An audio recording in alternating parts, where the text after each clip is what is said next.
The BBC presents My Word.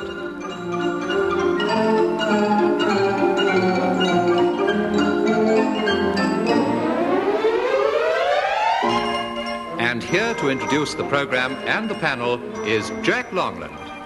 My Word is a word game played by people whose business is words, and those taking part are Dilys Powell, Nancy Spain, Frank Muir, and Denis Norden. And here's round one, which tries to test their vocabulary.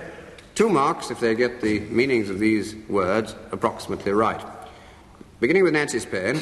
Nancy, I want the meaning of the word emeritus. When you're the top professor, for some reason at a university, you're always described as the Professor Emeritus. Not quite. I always knew it was very impressive. I thought it meant like ancien, you know. That's more like it. I think 1 out of 2, Nancy, is right. It means you've been discharged from service, but with great honour. And if you are still alive and still, as it were, hanging around, you would still be described as the Emeritus Professor of Hebrew or Latin or what you will. You've earned it. Frank Muir, what is a Perigee? Perigee. Perigee. Perigee? Is it the pedigree of a horse?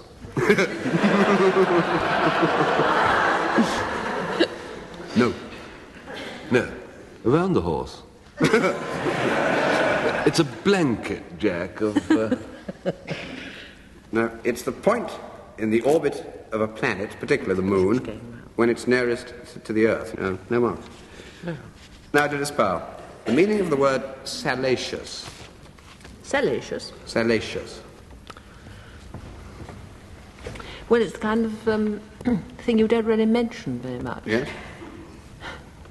An idea or book, Radio or poem, program. or radio program, as you say, Which appeals to the lower instincts in our audience. All right, I think you've just creeped home. It means lustful or lecherous, and near enough. Living examples, you see. Denis Norden, what is Telearchics? Telearchics. Telearchics.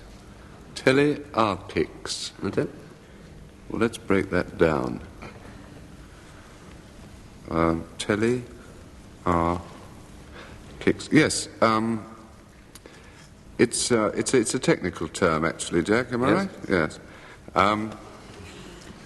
If your telly goes wrong the way ours goes wrong, that is, the thing starts sort of jumping all the time, there is a method of procedure. You go over, you kick it, and then you go, ah. Now, this particular form of technical operation, they're known as telearchics to repair. Well, I presume you've got some different story now. Yes, you weren't awfully far wrong. That was the trouble. But I don't think I can mark you for it. No, it's the art or science of wireless control from a distance. Usually a radar or a radio or wireless controlled aeroplane, for instance. And like telegraphy, it's the thing that you do over a distance. Telearchics, wireless control of aircraft. And that's the end of round 1, which I thought was a pretty difficult round this week. And before we start round 2, I give each team a quotation for them to write down, and I want the 2 women members of the team to study their quotations during the programme, and then at the end I shall ask them where those quotations come from. Nancy Spain and Denis Norden, your quotation is, "Here's to the girl with a pair of blue eyes." And Dilys Powell and Frank, your quotation is, "I wonder who's kissing her now." And then at the end of the programme I shall ask Denis and Frank to give me their ideas of how these particular quotations or words came to be said or written. And I don't want any of these answers yet. Round 2 is the who, why, and what department. 2 marks to get things right. Nancy Spain, who was Atalanta? She was a girl who ran very fast. Everybody challenged her and said, let's see if you can really run as fast as that. Yes. And there was one young man whose name I've forgotten. Yes, no mind. And he challenged her, amongst others. And they ran madly, and Atalanta cheated by throwing golden apples, very strange, over her shoulder. And he kept on stopping, equally strange, to pick up the golden apples, and so she still outran him. It's a beautiful story, that, Nancy. You've got it exactly inside out. Oh, good. And I'll give you 1.5 marks for such a beautiful story. She was the girl who, as Nancy says, ran extremely fast, but her father flatly refused to let her marry anyone unless the man could beat her in a race. And nobody succeeded, and in fact, if you lost the race, that was a bit tough, because losers were liquidated. Until this man Milanion turned up, and it was he who had the Milanion. He had 3 golden apples, which were probably just oranges, and at crucial points of the race, he dropped them, and she was so curious that Atalanta stopped and picked up the golden apple, and he just pipped her on the post and afterwards married her, and they all lived happily ever after. Now, Frank Muir. Sir. What was Atlantis? Well, if it was at all, Atlantis is mythological. It's supposed to be this island somewhere in the middle of the Atlantic Ocean, and it sank. So they can't find it anymore, you see. So nobody knows whether it was or it wasn't. It's a myth. Yes. As myth is as good as a mile. So, 2 points. Frank's quite right. 2 marks. Dilys Powell. Who was Bucephalus? Bucephalus was a horse. Yes. Belonging to? Alexander the Great's horse. That's right. Bucephalus was the favourite horse or charger of Alexander the Great, which is odd because the name literally means bull-headed, which doesn't seem an awfully complimentary way of referring to a horse. 2 marks. Denis Norden. Who was Calypso? Oh, that's Ulysses. Yes? She ran an island of some Yes. kind. I think She was a muse. As a queen, she denied it. She said, "We are not a muse." I think she amused herself very well. 1.5 marks. She was queen of one of the islands on which Ulysses was always getting wrecked. He was wrecked on this one. And Calypso kept him there for 7 years, promised him perpetual youth and immortality at the end if he'd remain with her forever, and of course he didn't. Well, the next round is all about origins and derivations. These are words and expressions which I think are genuinely in everyday use. And I want to know 2 things about them. First of all, what they mean now, and second, how they originated. 2 marks for each half. Nancy Spain, the phrase, to lay it on with a trowel. Well, it means to exaggerate and flatter. Yes? Now. Mm-hmm. And I suppose in the old days, when you were putting mortar between bricks with a jolly little thing called an adze, you unnecessarily used a mortar, which was bigger and better. I suppose some friend of yours came along with a pestle, ruined the whole thing. I think 3 out of 4, Nancy. Today it does mean to over-flatter someone and put it on altogether too thick, as we say. Where it was first used, though, was in Shakespeare and in As You Like It, and it's in a dialogue between Rosalind and Touchstone and 1 or 2 others, which ends up well said, that was laid on with a trowel. I think that it meant something particularly obvious in As You Like It, rather than actual flattery. And later on, Disraeli said much the same kind of thing. Everyone likes flattery, and when you come to royalty, you should lay it on with a trowel. 3 out of 4. Mortar. Frank Muir, the phrase, to sail the high seas. Sail the high seas? Or to go out into the world? Yes, that's all right. What are the high seas? Haven't heard it said this week, I must admit, but what about the high seas? What does it mean? What did it used to mean? Sail the high seas? Yes. It means actually to sail the low seas, in the deep sea. Yes, where do they start? Where do they start? About 3 miles the other side of Broadstairs. That's all right. You go. It means the deep sea, the free ocean, the vasty bosom. That's it. That's 4 marks. Dilys Powell, the phrase, to feel hipped. H-I-P-P-E-D. Hipped? Hipped, yes. Hipped. Hooray. Rather jolly. Oh, no, not rather jolly, no. Rather sort of done down. Yes. Feel rather offended and insulted and... Nearly right. And how did it come to mean that? Hipped. Anything to do with drink? The drink? Anything to do with drink? No, I'm going to give you one mark. I'm guessing. It means to feel melancholy, or low in spirits, or have a fit of the blues, or whatever phrase you use. And it used to be that the hip used to be a term for a fit of morbid depression, and it was an abbreviation of hypochondria. Ah. Denis Norden, the phrase to browbeat someone. Browbeat means to bully, Yeah. by means of threats. Mm-hmm. And the origin is, I should think, because you sort of look at them with your brows knotted or knitted or... Yes? And they used to have very heavy brows, much heavier than we wear them now, because of the climate and so on. And they in fact, nowadays, their brows would be our moustaches. So you could really use them, much more so than now, when women sort of, they don't, you hardly ever see a woman with a moustache for an eyebrow. No. I think that's perfect. You get 4 marks. Bullying someone with words or looks and arrogant insults and so on. And Denis is quite right. It comes from the idea that when you're cross or bullying, you bring your brows, if you have any, together so they become knitted and look thunderous. Whereas if you're thoroughly pleased or in love with them, you part them so that they stand further apart and they're not knitted or knotted or browbeaten at all. Why don't eyebrows grow longer? If you cut them off, they grow again, but they don't grow any longer. Isn't that clever of eyebrows, really? Yes. Emeritus, that is. Yeah. Well, I'm going to start the next round if the others will play. You're on your The own. next one is a round of questions about Shakespeare. 2 marks, get it right. Nancy Spain, Shakespeare provided an alternative title for his play Twelfth Night. What was it? Or What You Will. Jolly good. It's what the Germans always call it. They never use Twelfth Night. They say Was ihr wollt. 2 marks. Frank Muir, what were the names of Shakespeare's children? Shakespeare.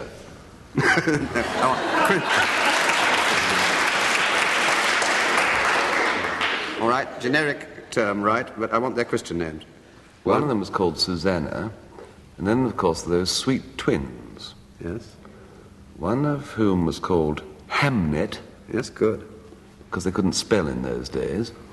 Hamnet. And the other one, well, they were so alike, there was no point in having 2 names, because you didn't know which one it was. So Well, except the other one was a girl. Yes, but of course they didn't know very much in those days. I think Shakespeare knew a lot. The children's Christian names were Susanna, and then there were twins, as Frank quite rightly says, a boy called Hamnet and a girl called Judith. Hamnet died at the age of 11. Now, Dilys Powell, what plays of Shakespeare have more than one part? More than one part, they're full of characters, A lot aren't of they? those No, that's right. Henrys, a lot of Henrys. Yes, which Henrys? 4th. Henry IV. How many parts? 2 is enough. Yes. Henry IV, part 1 and part 2. Now, what other? Henry VI. Yes. How many parts there? 3. That's it. Of Shakespeare's plays, Henry IV has 2 parts, and Henry VI has 3 parts. 2 marks. Denis Norden, what was referred to, and by whom, in the following passage? No, 'tis not so deep as a well, nor so wide as a church door, but 'tis enough, 'twill serve. It's a wound. Yes. Mercutio Yes. in Romeo and Juliet. Well done. 2 marks.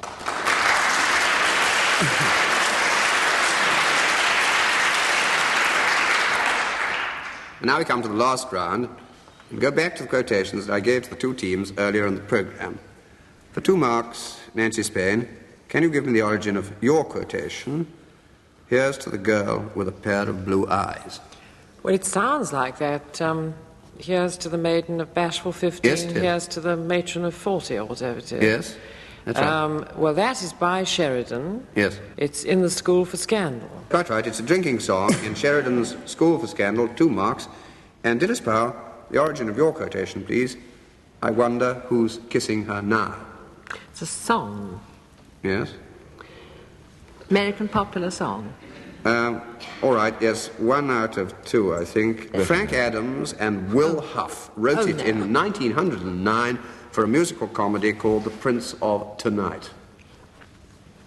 And now I shall ask Denis and Frank to give me their explanations of how these quotations came into being. And on this occasion, the marks will go to whichever unlikely explanation gets the larger and longer amount of applause from the audience here in the studio. So back to Denis Norden and his quotation, here's to the girl with a pair of blue eyes. Well, now, I, up till quite recently, never knew the purpose, the message of this kind of blue, sticky paint that women put on their upper eyelids. Until quite recently, I found out the origin of eyeshadow, and it goes back a very, very long way. It goes right back to when the Romans were here. Now, if you remember, round about that time, Rome was top place, and it was Britain that was foreign.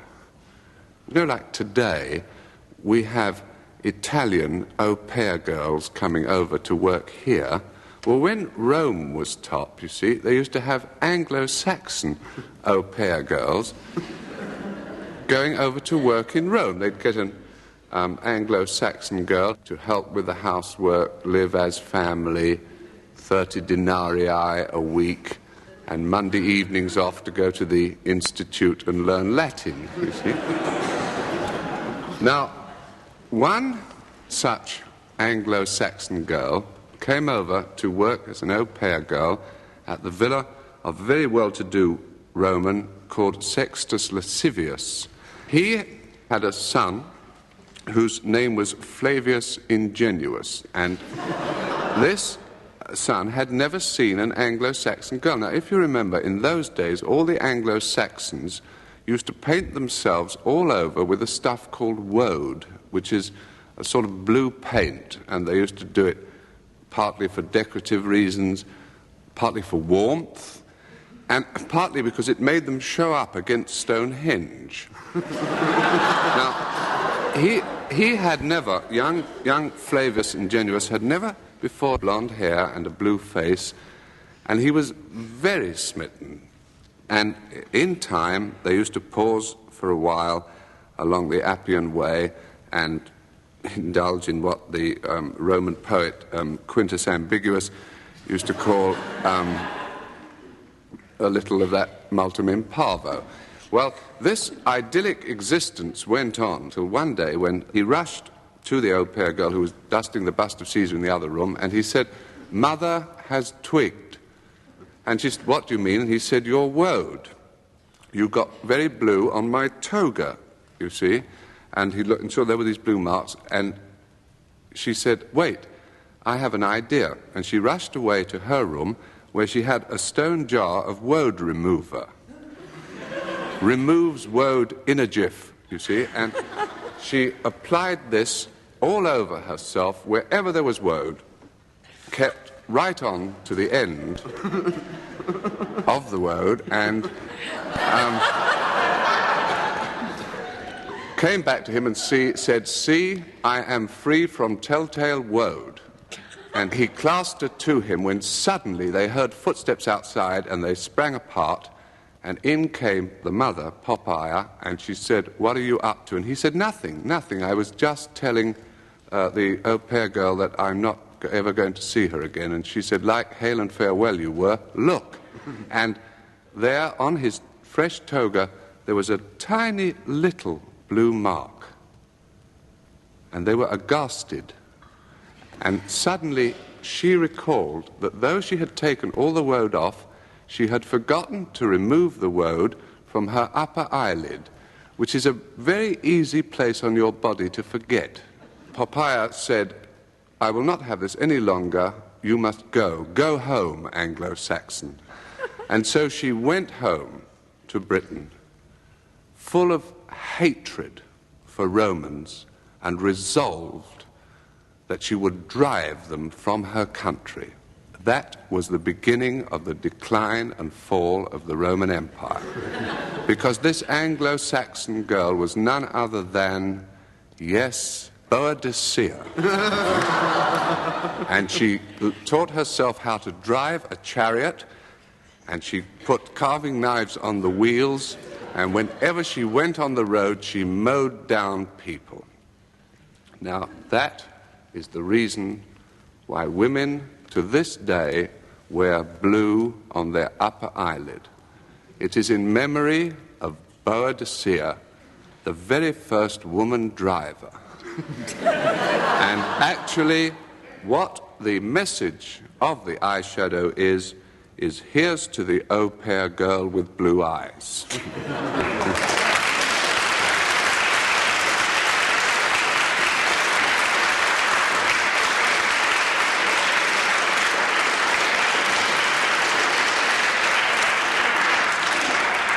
Well, I'm sure that'll be in all the history books next year. And now we come back to Frank Muir, and your quotation was, Frank, I wonder who's kissing her now. Well, I said this.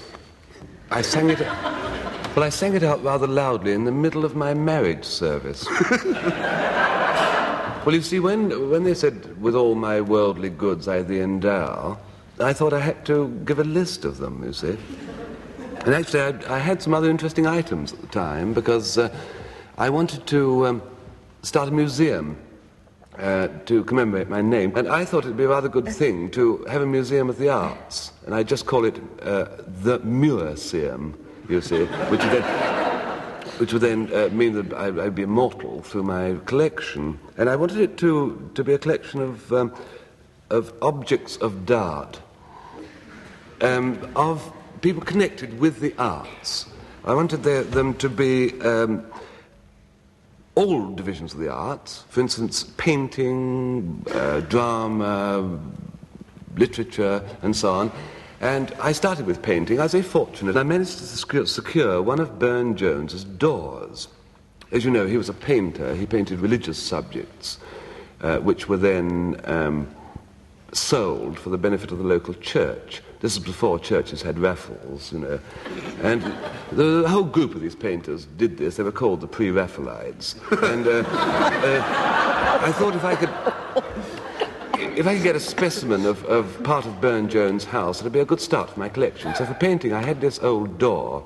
This worn door was the start of my collection. Then I wanted something to represent Shakespeare. Well, I was down at Anne Hathaway's cottage, and outside the gardener was watering the garden. They've got stacks of hollyhocks and old English-type flowers there. So I managed to snip 18 inches of plastic hose. And I kept that, and that went into my museum, because this was really redolent of Shakespeare. Because through this hose passed water, which fell on the flowers in the very garden where Shakespeare trod, providing that was the actual cottage, and it wasn't bacon anyway. It was well worth having it. So I had my door and my hose pipe, and then I wanted literature. Well, there I was very fortunate, because I managed to get for nothing from my son a little tin key, which is used to wind a mechanical noddy toy. And Noddy, of course, is written by Enid Blyton, probably the bestseller we have in our country today. So my little key represents literature in my museum. I then had 3 items, you see. Drama. Now, drama. I was very lucky there, because I managed in a junk shop to buy an old porcelain kitchen sink, which, apart from its colour, matchsticks, called a Dow, D-H-O-W. So there I had my 6 items of my museum. And that, when I walked into that church to be married, were my worldly possessions. So when, of course, I had to apply in the marriage service, with all my worldly goods I thee endow, I sang out proudly, a worn door, hose key, sink, hair dow.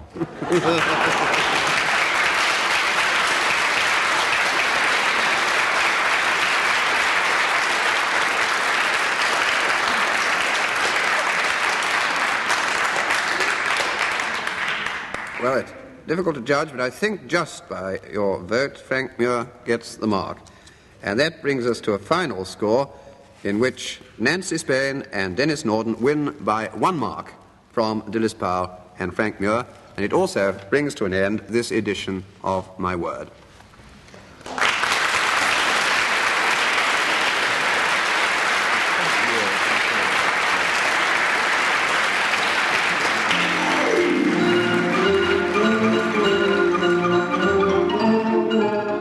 In My Word, you heard... Married were my worldly possessions. So when, of course, I had to apply in the marriage service, with all my worldly goods I thee endow, I sang out proudly, a worn door, hose key, sink hair dow.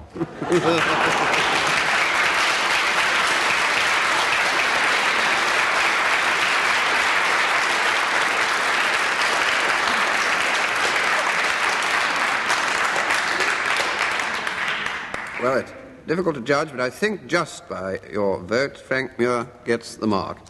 And that brings us to a final score in which Nancy Spain and Denis Norden win by 1 mark from Dilys Powell and Frank Muir, and it also brings to an end this edition of My Word.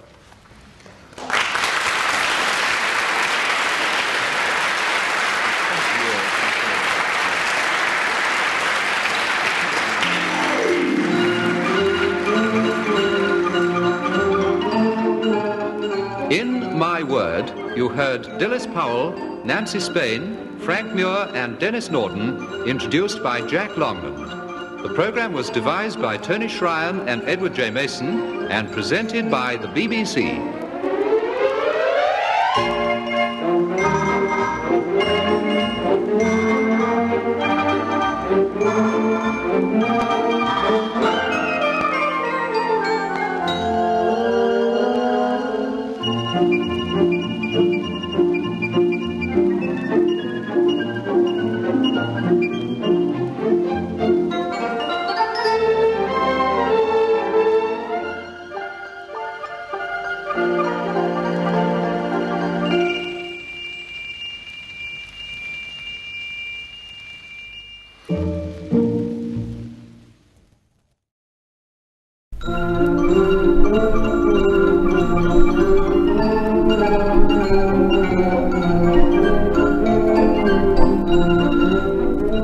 The BBC presents My Word.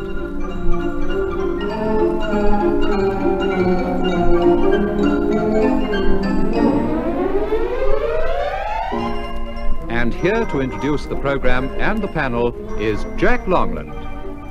My Word is a word game played by people whose business is words, and those taking part are Dilys Powell, Nancy Spain, Frank Muir, and Denis Norden.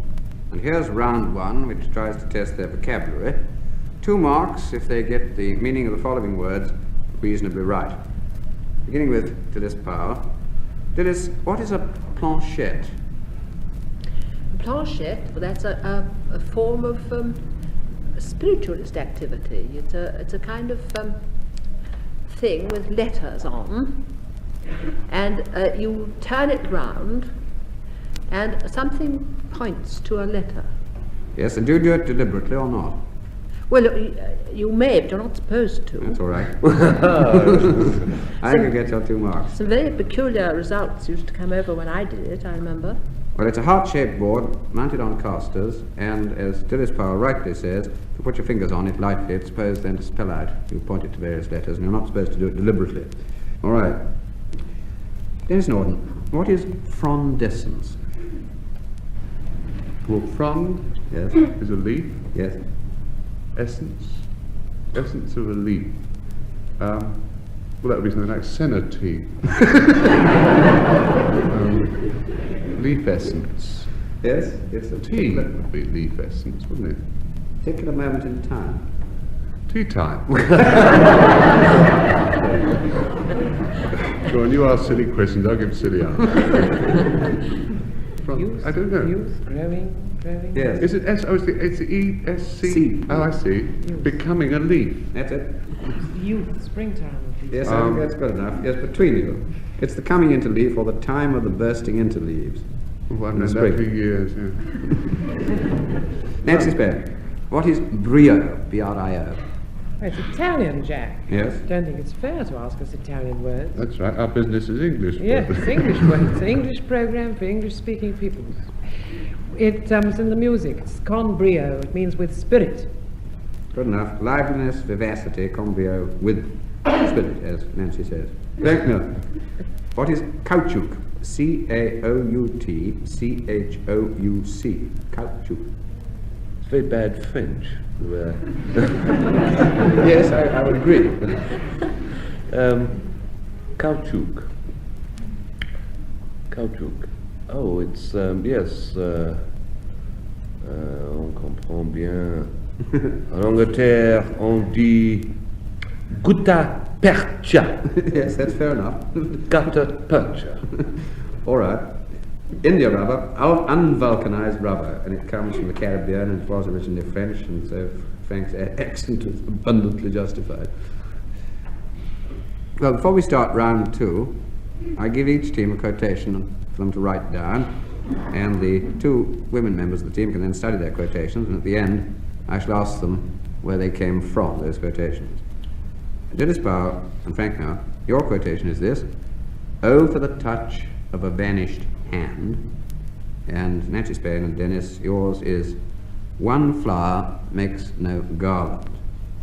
And then at the end of the program, I asked Frank and Denis to give me their ideas of how these words came to be said or written, and I don't want any of these answers now. And so to round 2. I give each member of each team a quotation and ask them to complete it, next line or next couple of lines. 2 marks if they complete it, and 2 more if they more or less correctly name its source. Denis Powell, well had the boding tremblers learned to trace the day's disasters in his morning face. And boding tremblers are fairly small creatures. Boding tremblers, small.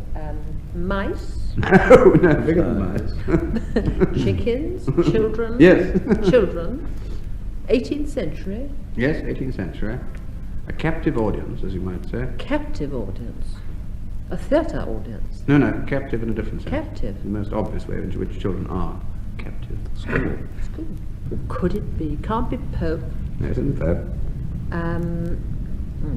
Taylor, Marianne Taylor. Something like that. I don't think I'm going to get it. This is the I Don't Know program. Well, here it goes. Well had the boding tremblers learned to trace the day's disasters in his morning face. Full well they laughed with counterfeited glee at all his jokes, for many a joke had he. Full well the busy whisper circling round conveyed the dismal tidings when he frowned. Crab. No, it isn't. That's not a bad shot. It's Goldsmith, the deserted village, talking about the village schoolmaster. No one. Denis Norden.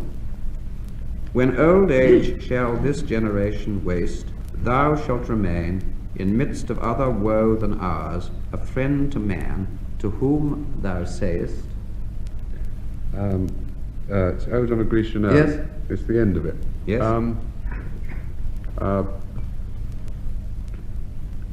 Beauty is truth. Yes. Truth is beauty. That is all you need to know on earth or need. That is all you know on earth or need to know. That's jolly good. And author? Keats. Keats' Ode on a Grecian Urn. It goes on.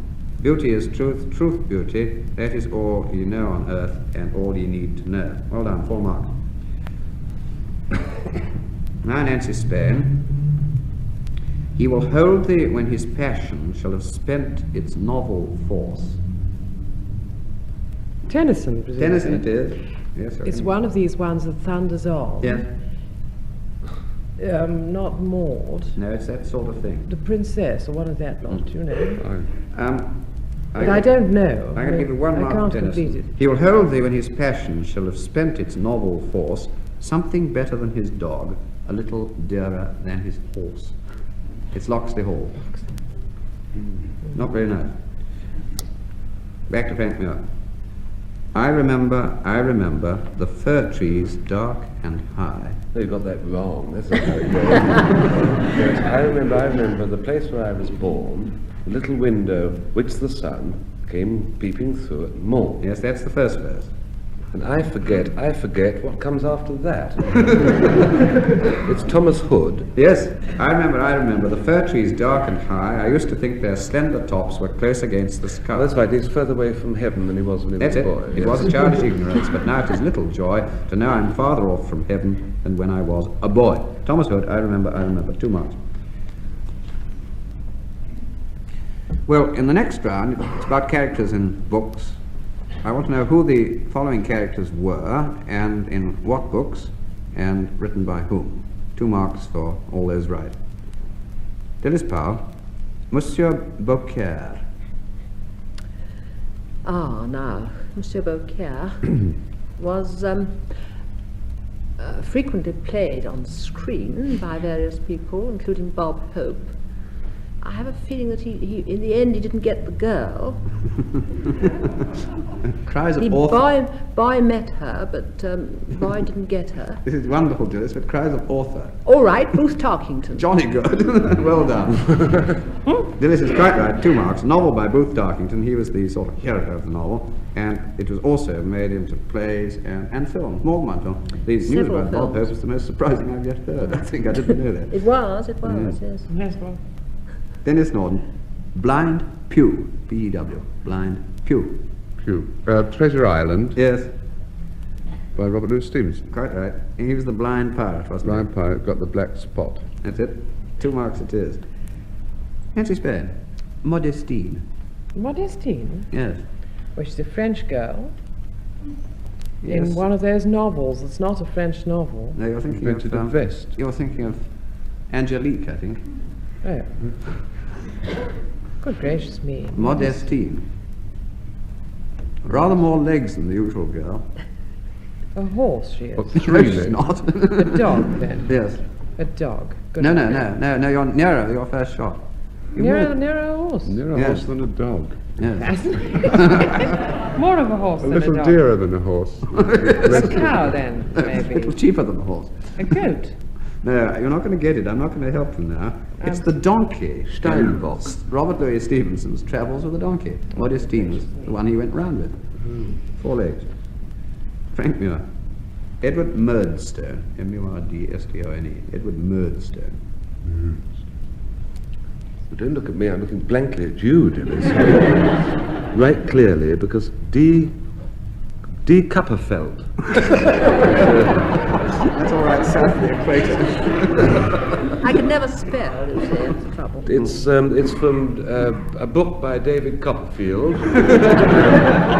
It's Charles Dickens. Charles Dickens, David Copperfield. Yes, he was the stepfather of David, who was very nasty and whose ill treatment eventually caused the death of David's mother. 2 marks. Well, the next round is about origins and derivations. These words or expressions are in everyday use. I usually say everyday use, but then the team protests. Anyway, in fairly common use. I want to know first what they mean, and second how they originated. Dilys Powell, Little Englander. Now that's a kind of a political term.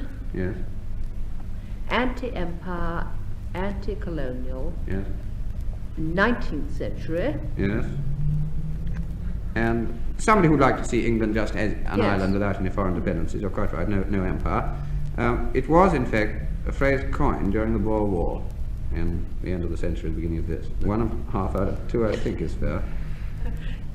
Denis Norden, Doily, D-O-I-L-Y, Doily. Doilies are those kind of embroidered circles that put on plates so that cakes and things, so that when you pass them, instead of one cake falling off, the whole lot. Absolutely right. The origin. Origin is much harder. Well, well, I suppose it originated with washing up. When washing up came in, which would be just after the repeal of the Corn Laws. Gilbert and Sullivan. Gilbert and Sullivan, the doily cart. They used to sell from the back of a cart. Sure. I was little Lord Fauntleroy used to have one jammed over his head and around his neck. 1.5 for ingenuity and sheer effrontery. Yes, It's this fun little bit of cloth or paper. It either sits on the plate, doesn't it, Dennis, or it Or can falls be... off it, yes. Or you can put it under a glass or a cup. That's the other way. No, I know that when you get a packet of them, in order to separate one, you have to go... But it came from a family called Doyle, who were linen drapers in the Strand. And they produced very cheap woolen material and made all sorts of things, like poor people's petticoats and cheap suits out of them, so that a doily suit was a rather poor kind of suit, and probably it went to become extended to the meaning of what the doily is today, because it was some lowly sort of cloth that you just stood something on. But there was an actual family of doily. Nancy Spain. IQ. What? IQ. IQ. Intelligence quotient. Yes, and what's it mean? Well, it means how many marks you get in one of these horrible tests where you have to put trees into things that are shaped like trees and diagonal. Oh, it's dreadful. That's the intelligence I once test. did one to get into the French army.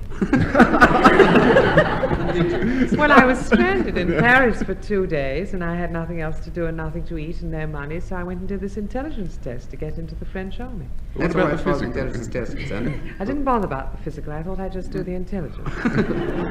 What about the quotient? You The explained quotient. Well, I where's don't the think content, you know? No, it isn't there. Oh. I think 1 out of 2 would be fair. Intelligence quotient, that's quite right, but you see, it's expressed in terms of comparison. It's a number which denotes the ratio of your intelligence as against the normal or average, and the normal or average is normally 100. And that's what the intelligence quotient normally is. It can also be the ratio expressed as a percentage of a person's mental age as compared with his real age, but that's usually rather unflattering. 1 out of 2. Frank Muir. A comb out. Comb out? Yes. The flock of hens, you call it a cowl. Yes? It's to weed out the substandard girls. Yes. How does it originally occur as a phrase, when it was invented? Comb out? Yes. Comb's a fairly early thing, wasn't it? It was usually originally used for ploughing up window boxes. A comb out is a thorough check to sort out useless passengers, but it was coined during the First World War in recruiting campaigns under the Military Service Acts. It was to get people out of what were thought to be safe and cushy jobs and into service. And it's a rather rude phrase, really, because it almost certainly comes from the fine tooth comb which you use to clear people's heads or hair of vermin. So it really was very unkind to the people who were combed out. And now we come to the last round and go back to the quotations that I gave to the two teams earlier on in the programme. Dilys Powell, for 2 marks, can you give me the origin of your quotation, which was, "Oh, for the touch of a vanished hand." And the sound of a voice that is still. Yes. Tennyson, Yes. break, break, break on thy cold grey stones, O sea. Well done, 2 marks. Tennyson, break, break, break. Nancy, I'd like the origin of yours, which, if you remember, was, "One flower makes no garland." Well, it's lost in the mists of antiquity, Jack. It's an old, old proverb. Yes? Or saying. This is awfully difficult. I think you're right, you see, Nancy, because it's one of a whole group of proverbs, like the one, like, "One swallow doesn't make a summer." That goes certainly back as far as Aristotle, probably further. But this one is quoted by George Herbert in the 17th century in his book Outlandish Proverbs. But I think 2 marks, because I think it's just traditional, it's just as good as any. And now I shall ask Frank and Dennis to give me their explanations of how these quotations came into being. And on this occasion, the marks will go to whichever of the 2 unlikely explanations receives the greater amount of applause from you, the studio audience. So back to Frank Muir, "Oh, for the touch of a vanished hand." It was frightful. Absolutely terrifying. I was standing there, and the magistrate said to me, "Is your name Frank Muir?" I said, "Yes, sir." And he said, "Look at the prisoner in the box." And there was Denis Norden. He looked awful, absolutely frightful. He was gaunt. His skin was sort of creased as though he'd slept in it all night. The magistrate said, if I bind him over, will you go surety for £5? My heart leapt at this chance of doing some small service to my good friend and partner. I grasped at it eagerly. Yes, yes, sir, I cried. Indeed, sir, I will, sir, I cried in my youthful voice. The magistrate said, have you got £5? I said, yes, sir. He said, have you got £5 when all your debts are paid? Yes, sir. And I will gladly pledge this and then suddenly the most dreadful thought occurred to me. All my debts were not paid. There was one outstanding debt, and my mind flashed back to the summer. My wife and children and I were on my boat up a canal, and the boat is called Samander, and just north of Stoke-on-Trent, on the Trent and Mersey Canal, there's a tunnel. It's about 1.25 miles long, called the Harecastle Tunnel. And we're about halfway through that, and it's very misty, and the roof is dropping down because of subsidence. You can't see either end, and it's pitch dark, and suddenly another boat was coming towards us. We heard the tum-tum-tum-tum-tum-tum-tum, the diesel engine of a working boat, and we knew that two boats could scarce pass. There was nobody aboard her. She was a sort of ghost ship. We learned afterwards that it was chartered by a couple of chaps who didn't like the look of the tunnel, so they just left the boat in gear and run over the top of the hill to catch it up there. Anyway, she was coming straight towards us. What to do? Well, it was all right, actually. There was room to pass, but on the side of this boat, sticking out from it, was a board. And this board struck our boat. It struck, actually, the A.N.D. of Samander, which was beautifully painted, and very bad. I said, my wife was, of course, horror-struck. I said, well, you know, you should be glad it could have hit us in the face. You know, the board in the and is worth 2 in the mush. But my wife was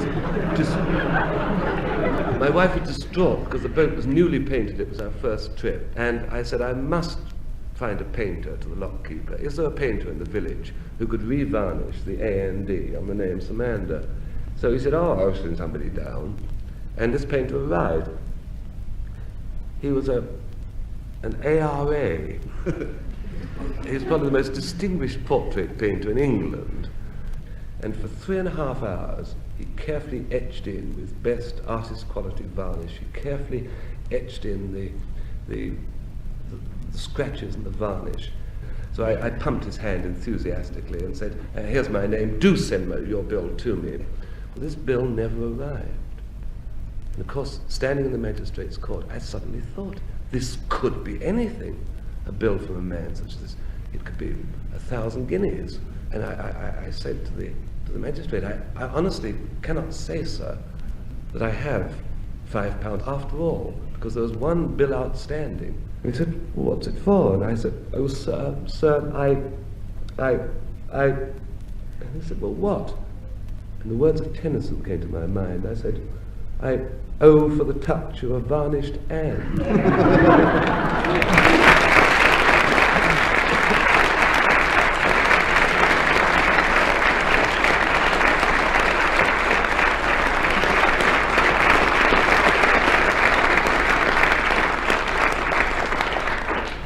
Last poor Tennyson. And now we come back to Denis Norden. He got 6 months. Now happily released. And his quotation was, one flower makes no garland. Well, when I came out, one of the first things I wanted was a bath. And I lay in my bath, rejoicing in it, and singing. And I sang the selection, which is a selection which I've worked out myself, called Selections of Songs from Great Films of the Silver Screen. And I got up to the film South Pacific. I was just on the 4th rib bone. And that has a very satisfying song called Bally High, which is awfully good in the bath, because if you get that Bally High, if you get really high on the high, if you know what I mean, you make the soap dish rattle, which is like company for you, you know. And suddenly I stopped short, because Bally High had made me think of Peter Davis. Now, for people who may not have heard the song, I must explain that a Bally High is not any kind of physical characteristic. It's a And it's a symbolic place. It's an island. It's a place that everybody has in their mind, that they dream of, a place of dreams come true, of contentment where the soul can cease its searching and so on, you know. He really had one, and he really thought about it, and it was a kind of dream for him. And the name of his Valley High, his imaginary place, the place he dreamed of where all his troubles would cease, was, and it had a beautiful name, Montélimar. And I said, where'd you hear it? He said, I don't know. He said, it's somehow an echo from my childhood. He said, but I'll find this place one day, and when I do, I shall never leave it. Now, I was in a sweet shop, and suddenly I looked up, and there was the name, Montélimar. And it sort of leapt out at me, and I said to the girl, what's that? And she said, it's a bar of nougat. I said, well, what's it doing on the bar of nougat? She said, well, most of our nougat comes from a place called Montélimar. Well, I couldn't believe it. I pinched myself. I pinched her, actually, as well, to be doubly certain, as it were.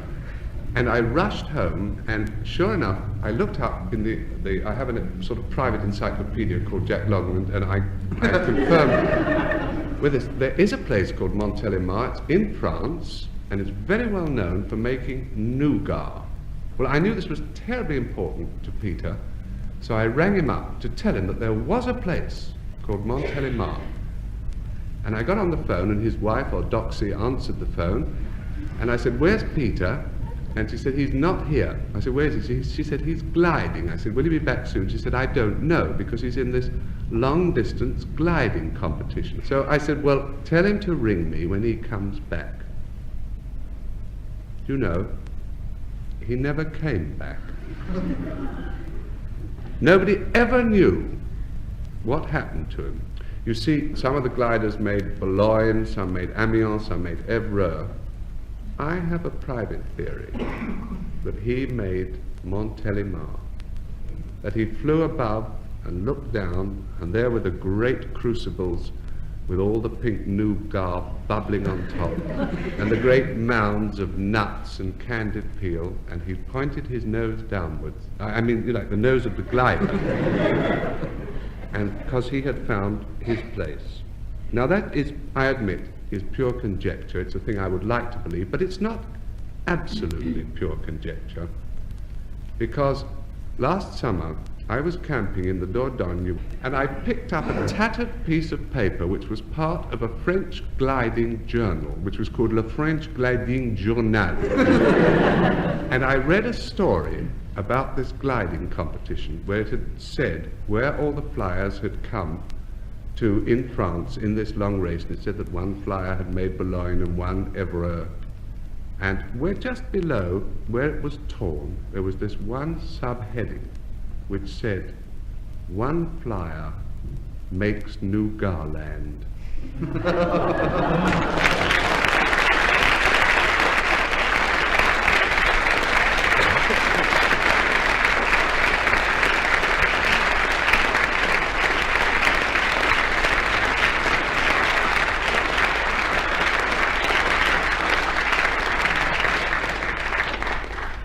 Rather difficult for me, but I think your applause just gives the palm to Denis Norden, and that brings us to a quite extraordinary final score in which no marks whatever separate the two teams, and it is a tie. That also brings to an end this edition of My Word.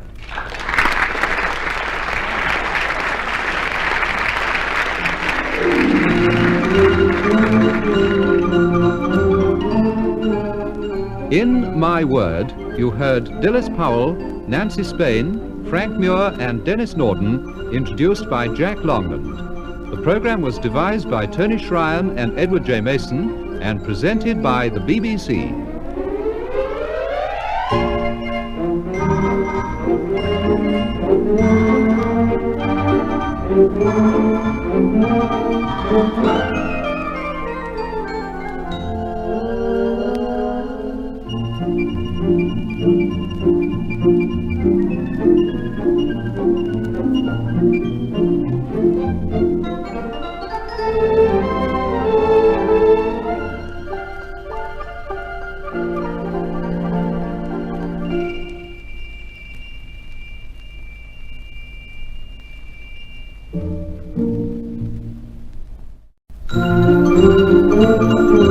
The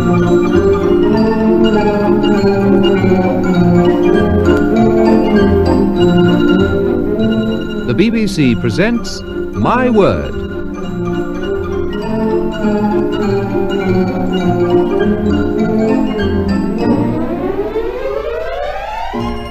And here to introduce the programme and the panel is Jack Longland. My Word is a word game played by people whose business is words, and those taking part are Dilys Powell, Nancy Spain, Frank Muir, and Denis Norden. And here's round one, which tests their vocabulary. 2 marks if they get the meanings of these words reasonably right. And beginning with Dilys Powell, the meaning of the word irenic or irenical, it can be irenical, I think. I-R-E-N-I-C. I-R-E-N-I-C. Yes, you know this. It doesn't have an E in front of that I. It ought to. Yes, I thought If he so. said you Really, know, I mean, it's not fair. It means I it's mean, Greek if he says yes, you know. yes. Good night, Irene. It's got something to do with being peaceful. It's got something to do with being peaceful. Yes. It's It means peaceful. quite good enough. It's peaceful or helping to promote peace or aiming at peace. Irene, well done. You live and learn, don't you, on this program? Reen is a peaceful girl. We haven't got one here. Maureen is even more so. I can't help thinking that Frank must have known an Irene who wasn't a peaceful girl or something. Hasn't got it right. Denis Norden, Ironic. what is a bandicoot? It's part of Australian wildlife. Yes? I know, there's the kangaroos Yes? and koala bears and bandicoots, and I can't for the life of me think of that bird. What was it called? Well, don't worry about the bird, but what is No. in common between the kangaroo and this? Well, they're both part of the glorious Dame Nature, you know. They inhabit the earth with us. Yes. Nothing could be more glorious. It's about their trouser pockets that I was trying to lure you. I know nothing about a bandicoot's trousers pocket. That's Say why that my education has been neglected, but, you know. That's why I can only give you 1 mark out of Right. 2. In Australia, it is an insectivorous marsupial, which to most of us simply means a thing with a pouch which eats flies. But it's also in India a large Indian rat, very large, in fact, as big as a cat, and it literally means a pig rat. Frank Muir. No, it isn't. It's Nancy. Not to worry. Nancy Spain. There is a difference. So who knows? What is neuroma? N-E-U-R-O-M-A. Neuroma. Something Yes. to do with the nerves. Yes? Oma. Roma is a horrible disease. Yes? It's a horrible disease of the nerves, Jack. You're right, but it's not quite precise enough yet, Nancy. I give you 1 What out do you of 2. want? A description of No, this? don't go into because I haven't eaten yet. I was all last night wanting a gentleman cutting out the spleen and a bit that was going in the kidney. Well, you'd have to cut this out. You're getting nearer. Oh, cut it out. Yes? You talking to me?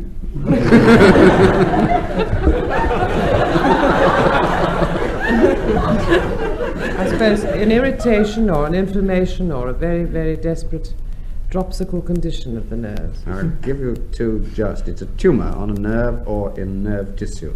I think that was near enough. Frank Muir. What is a naze? N-A-Z-E. What you see above London and not weather.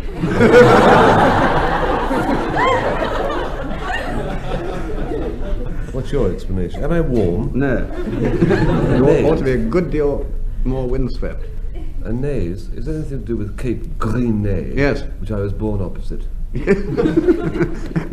naze. Yes? Naze is the French for conch. Yes? All this is quite right, but not quite home. Promontory or naze. Yes, that's it. The promontory or headland, and he's quite right, Frank is, in deriving it from nose. 2 marks. Well, before we begin round 2, I give each team a quotation, which they can write down if they like, and I want the 2 women members to study their quotations, and at the end of the programme, I ask them where those quotations come from. And Dilys Powell with Frank Muir, yours is, "Maybe it's because I'm a Londoner," and Nancy Spain with Denis Norden listening in, yours is, "O death, where is thy sting?" And then at the end of the programme, I asked Denis and Frank to give me their idea of how these words came to be said or written, and I don't want any of these answers yet. And so, round 2, which is about characters from mythology. I want to know who the following people were. 2 marks if you get it roughly right. Dilys Powell, Hippolyta. Hippolyta. She was the mother of somebody, I expect. She hardly had the chance. Didn't she? Oh, yeah. She died young then. She died young. It was a she. Violently. Died violently. They all did. Died violent. She was Queen of the Amazons. Yes, you're quite right. Absolutely right. Queen of the Amazons. Do you remember who it was who'd done her wrong? The tailor made her a double-breasted suit.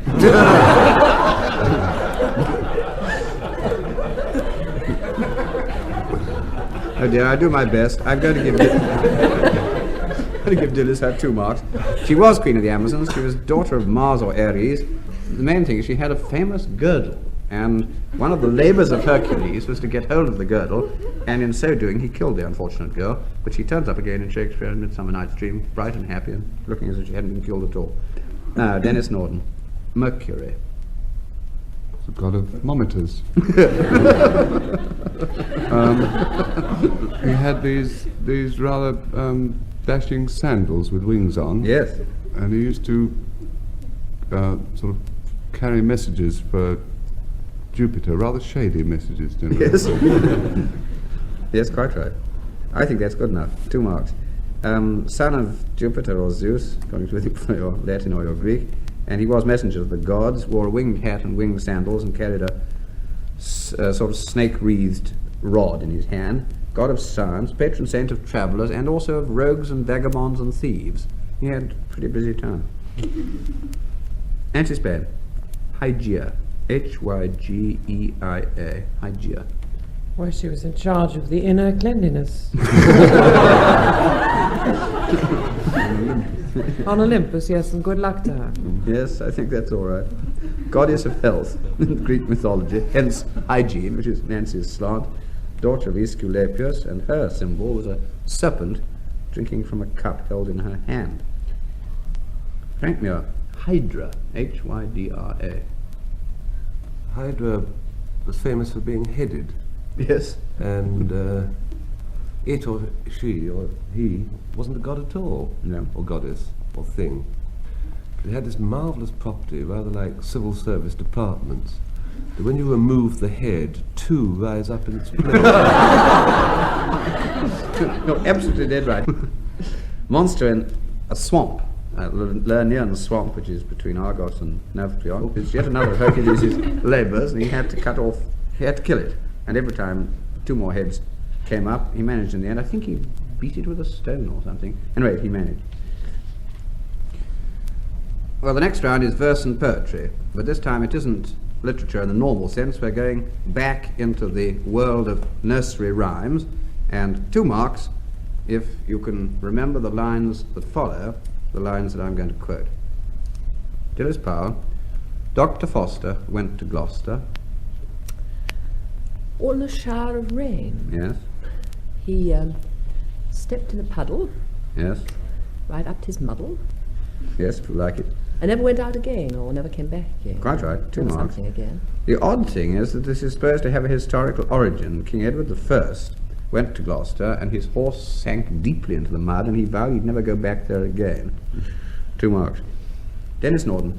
Tom, the piper's son. Oh, yes. This is kind of a twist tempo.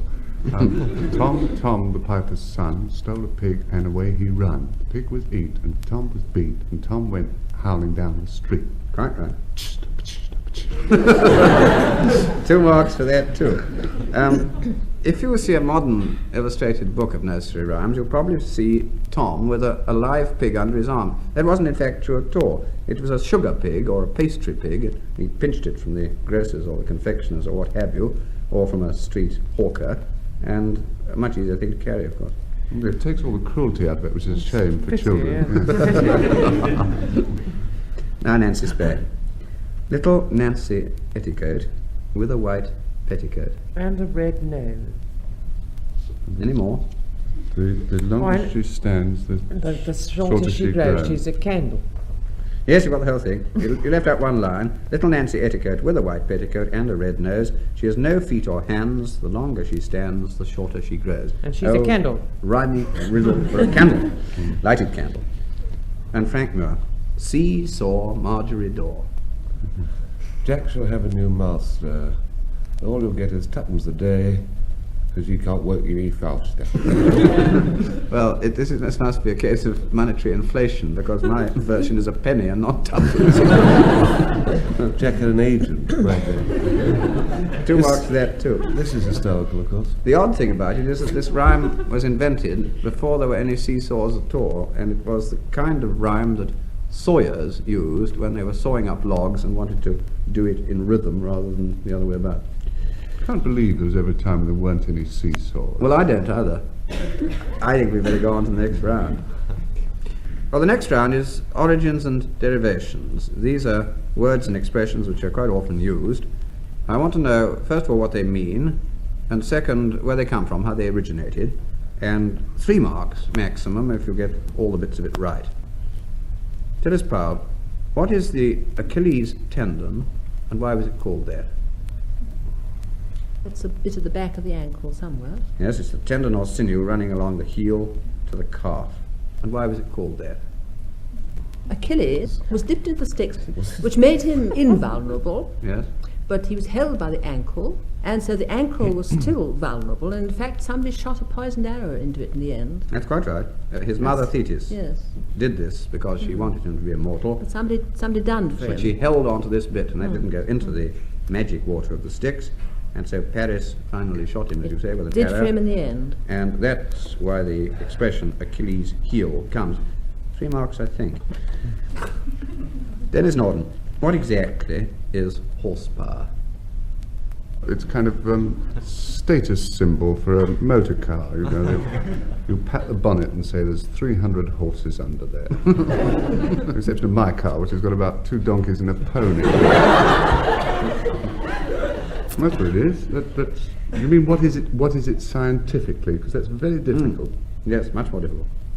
Well, it develops. It's something it's the power required to raise a man 1 foot in the air at 32 degrees centigrade in 1 minute from a standing start at the pavilion end. That's a jolly good description. It sounds like that. Yes, it's not at all bad, that, Dennis. It's the power of a car engine, but it's the standard theoretical unit of rate of work. That is lifting 550 foot-pounds a second, or 33,000 pounds 1 foot high in 1 minute. But it was fixed by James Watt, who was trying to prove to everybody that his little new steam engine was a lot stronger than any kind of big horse. And Nancy Spain, your word is gamut. Gamut. I've run the gamut. Mm-hmm. What would That you means be doing? I've reached the length of my capabilities. Yes. All right, that's the present meaning. That is the Yes. whole range or scope of anything. But It how did it come to originated- be that? Well, it's a range of some kind. Yes, Yes. it's a range of some kind. Mountain range. I don't think we're at home on the range. No, it's emotional. It's emotional. Freudian. No. I think, difficult marking this, 1.5, I think, whole range or scope of anything, but it was originally a musical term, and what it originally denoted was the great scale, which was all notes in medieval music between the bottom end, which was G on the lowest line of the bass stave, to E, which is in the highest topmost space of the treble. And originally it was, in fact, the lowest note itself, and then it was extended to mean the whole range. And it can still mean the compass of an instrument running the whole width that it can manage, or range that it can manage. Frank Muir, in London especially, though perhaps elsewhere, you hear of people having a house or a flat in a mews. What is or are mews? A sort of row of buildings, sort of outhouses, usually at the back of what were once large town houses, in which the horses and the carriages are kept. Yes? Nowadays they have notices up saying no hawkers, Yes, you're getting there. because they it was where the hawks were kept. Absolutely The right. falcons. 3 marks, well done. Nowadays it's common, a courtyard with houses or flats, things like that, round it. But originally the houses, or where the houses were stables. But mews, a mew was the cage where you kept your hunting hawks when they were molting. And the reason why mews became stables is quite a simple one. the royal hawks were kept in one bit of London, which was called the Mews, and then hawking went out of fashion, so in the 17th century the royal stables were put on that particular site, and now, and this is the funny way in which things happen, it's where the National Gallery is. And now we come to the last round and go back to the quotations that I gave the two teams earlier on in the program, and 2 marks, Dilys Powell, if you can give me the origin of your quotation. Maybe it's because I'm a Londoner. Popular song. Yes? There's a whole lot of London songs, you know. This is one of those. Hubert Gregg. Yes? Maybe it's because I'm a Londoner. It was a popular song by Hubert Gregg. 2 more. Nancy Spain, I like the origin of your quotation, which was, "O death, where is thy sting?" O grave, thy victory. Yes? Bible. Yes, it is. And it comes in Pope, too, and he turns it inside out. "O grave, where is thy victory? O death, where is thy sting?" All right. Now I'm going to ask Frank and Denis to give me their explanation of how these quotations came into being, and on this occasion the marks go to whichever unlikely explanation draws the longer and louder amount of applause from the studio audience. So back to Frank Muir. Maybe it's because I'm a Londoner. I live what many people might term a quiet life, but it suits me. I have a bed sitting room on the 7th floor of quite a moderately large house just behind Earl's Court Road. I am a literary translator by trade, and at the moment I'm translating a book for my publishers. I'm translating a French-English dictionary into English-French. It's rather laborious work, and it takes me till quite late in the evening to get through my day's stint, as I call it. Well, one evening I was in bed, it was rather cold, and I was sipping my cocoa, and it occurred to me that something was missing from my life. I couldn't think what it was. My life was happy enough, I was busy, I was rather stuck at the moment with my translation. I got to the word bâton, but I realized that perhaps if I could have a pet in my room, it would help me get past bâton and further into the dictionary. And I considered that I lay back and sipped my cocoa and considered the pets I could have, a dog, for instance. Then I began to realize the implications. One can't lightly have a dog in a small bed-sitting room. And my landlady, Mrs. O'Gorman, came in, and she said, "I'm sorry to burst in like this, but I saw the light was still on at this hour. It was then by nearly 9:45. She thought something was wrong. She said, "I suppose you're stuck among your bees again," referring to my dictionary. And then I suddenly thought, that'd be it, I'd keep a bee. Because a bee would be company, it makes a noise, one wouldn't have to converse with it. So I bought a bee, and he was absolutely splendid chap, he really was. He was awfully sweet. I called him Diaghilev, because he was rather plump and wore a fur coat. But after about 5 days, I found that Diaghilev was languishing. He'd buzz off through the window, and he'd buzz back late in the evening, but he was getting thinner and thinner. And I suddenly realized that, of course, he wasn't getting anything to eat, because bees eat nectar, and there's very, very little nectar in the Earl's Court Road, because bees normally live in the country. So I thought, I'm going to lose him. He was getting thinner. He no longer looked like Diaghilev.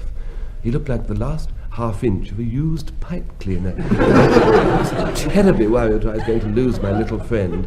So I thought, I obviously can't buy an estate, but perhaps if I had a little land and a little floral growth, my little friend will live. So I went out and I bought an old window box, and I planted some plants, and my little bee grew fatter and fatter, and it was so lovely to see him buzzing around.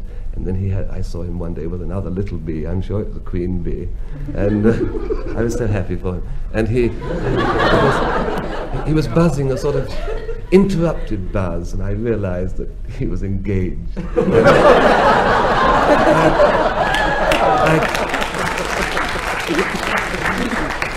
My cup of happiness was really to the brim, and sometimes when people in the country say, how can you keep bees? You have to have lots of land in order they may eat. A bee like yours can't feed in London.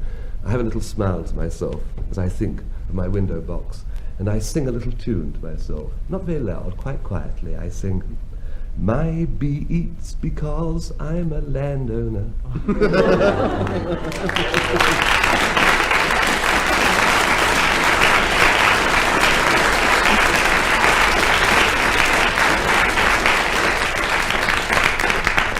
Well, I'm wiping the tears from my eyes in order to be able to focus on Denis Norden and to remind him that the title bit for his story is, O Death, Where Is Thy Sting? I was reading a book a few weeks ago called The History of British Agriculture. And there was a line in it which struck me particularly. It said, the most important contribution to British agriculture came with the invention of. I thought that was terribly interesting. I actually couldn't finish reading it because the chap whose shoulder I was reading the book over got out at Leicester Square. But it left me terribly intrigued. The most important contribution to British agriculture came with the invention of. I thought, the invention of what? The weather? The horse? You know what it is? It's string. Without string, a farm wouldn't exist. They use it for everything. They tie the doorposts up with it. They lead animals around with it. I found this was a most interesting discovery. I wanted to find out more about it when it was introduced, so I went back to the British Museum where they keep all the early records. You know, I don't mean sort of Leighton and Johnson and the Savoy Orpheum. I mean, you know, books. And I got out the Domesday Book, which incidentally is soon coming out in paperback, so it'll be in the reach of all. And there it told you the whole story. You see, string really was the basis of British agriculture because string was responsible for the enclosure of the common lands. You know, the common is, you know, people, boy and a girl together, you say, where do we get this? People say, use a bit of common. You've heard it. Before the enclosure of the common lands, when the enclosure of the common lands came, the common land was divided up into strips for all the peasants, and everybody had farms, you see. But before string, they couldn't do this because there was nothing to tie the gateposts up with, you see. It was actually a farmer's wife who led to the widespread acceptance of string in British agriculture. The farmer's wife was a woman called Ethelfreda. This is Anglo-Saxon times I'm going back to now. And she was married to a man called Leobert. When string first came out, see, the farmers were against it. Farmers are very conservative, and there was this group of die-hard farmers who said they wouldn't have anything to do with string. And these die-hards were led by this Leobert and Ethelfreda.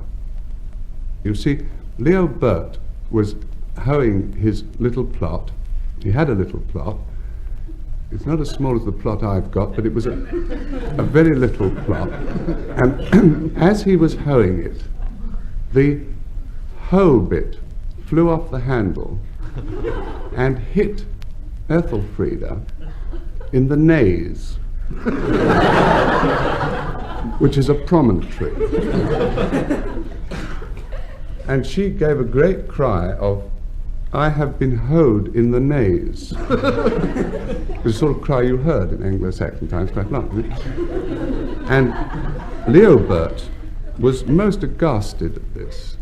And he said, he flew to her because he was dearly in love with his wife, and he said, my dear Ethelfreda, in fact, he said, because they use these short words Anglo-Saxon times, as you know. And he said, I would have as lief have cut off my right arm as have this happen, straight up I would as lief have cut off. And she said, if thou hadst tied the handle to the hole with ye string, this would not have happened Well, he saw the logic of this. And that's what brought him round. And he straightway sent message to the king, saying that he accepted the whole principle of string, and indeed wanted some, giving his reasons for so doing. And that message is today in the Domesday Book, in its original form. It says, "Hold eth, where is thy string?"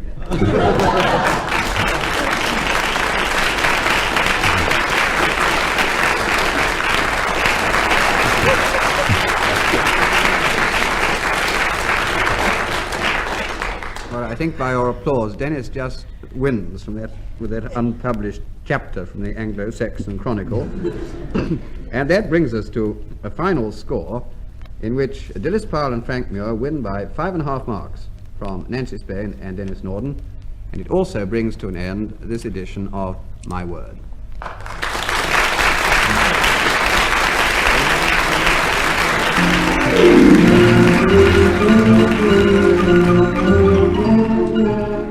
In My Word, you heard Dilys Powell, Nancy Spain, Frank Muir and Denis Norden, introduced by Jack Longland. The program was devised by Tony Schreien and Edward J. Mason and presented by the BBC.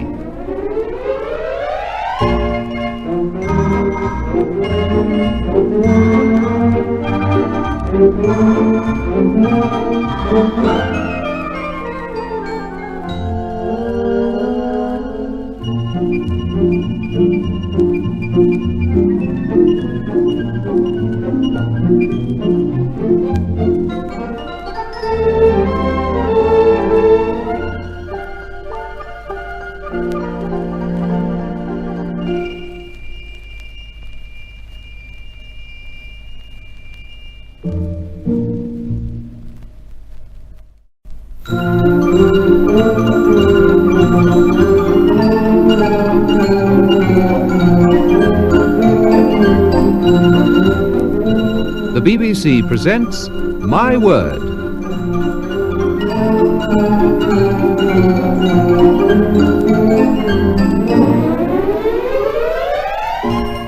And here to introduce the program and the panel is Jack Longland. My Word is a word game played by people whose business is words, and those taking part are Dilys Powell, Nancy Spain, Frank Muir, and Denis Norden. And here's round one, which tries to test their vocabulary. 2 marks if they get the meaning of these words reasonably right. And Nancy Spain begins. Nancy, what is a mattoid? M-A-T-T-O-I-D. A mattoid? What is a mattoid, Nancy? Well, a mattoid is a mad person, Jack. Yes, reasonably right. A mad person be reasonably right. Yes, I was trying to get hold of somebody who was unreasonably right. You see, I think I always thought it was an adjective anyway. It is. You're a mattoid. Yes, you're mattoid. not a mattoid. You could be. You know what, Jack? You haven't done your homework. It's an adjectival noun, Nancy. Oh, a vulgar conjunction. That's quite different. You don't learn that until several lessons later. Person of erratic mind, a mixture between a genius and a fool. That's what I was trying to get. I'll give you your marks too. Frank Muir, what is an oleander? An oleander? Mm-hmm. Is it one of those rather exclusive sporting clubs? It isn't something that rows in a plastic boat, no. Isingari and oleander. Lovely thought. It's what Hero shouted when he started to swim the Hellespont. Or when he sank opposite her, I should thought. Oleander, it's is it like bougainvillea? Yes. Well, not terribly, but reasonably. Well, it's a plant, not Yes. terribly like bougainvillea. It's a Mediterranean Yes. plant. Yes. What kind of flowers? I gazed out the window and there was the oleander and the azure sky. What kind of flowers? Yes. Oh, pretty. Very pretty. I believe your partner can help you on this one. Pink and white, dear. Oh. Yes. All right, you get your 2 marks. It's evergreen, poisonous, levantine shrub with leathery leaves and red and white flowers. And if you put them together, I suppose you get the pink if you try. Dilys Powell. What is a bogle? B-O-G-L-E. A bogle. A bogle. It's a thing which sort of haunts, I think, isn't it? It's a kind of a bogle. The thing that goes bump in the night. Yes, Yeah. yes. It's I'm sure Burns had a lot of bogles. Yes. He must have had some bogles. Yes, but I haven't had it defined yet. A bogle. Well, it's a kind of spirit. Well, that's Not whiskey. I mean, not that kind of spirit. It's a kind of alarming spirit. Yes, that's good enough. Goblin, bogeyman, scarecrow. Tatty bogle, I think, was the thing where you hollowed out a turnip and put a candle inside and put slits for eyes and mouth and frightened off your grandmother. Halloween apostrophe in night. Exactly that. Denis Norden, what is a babouche?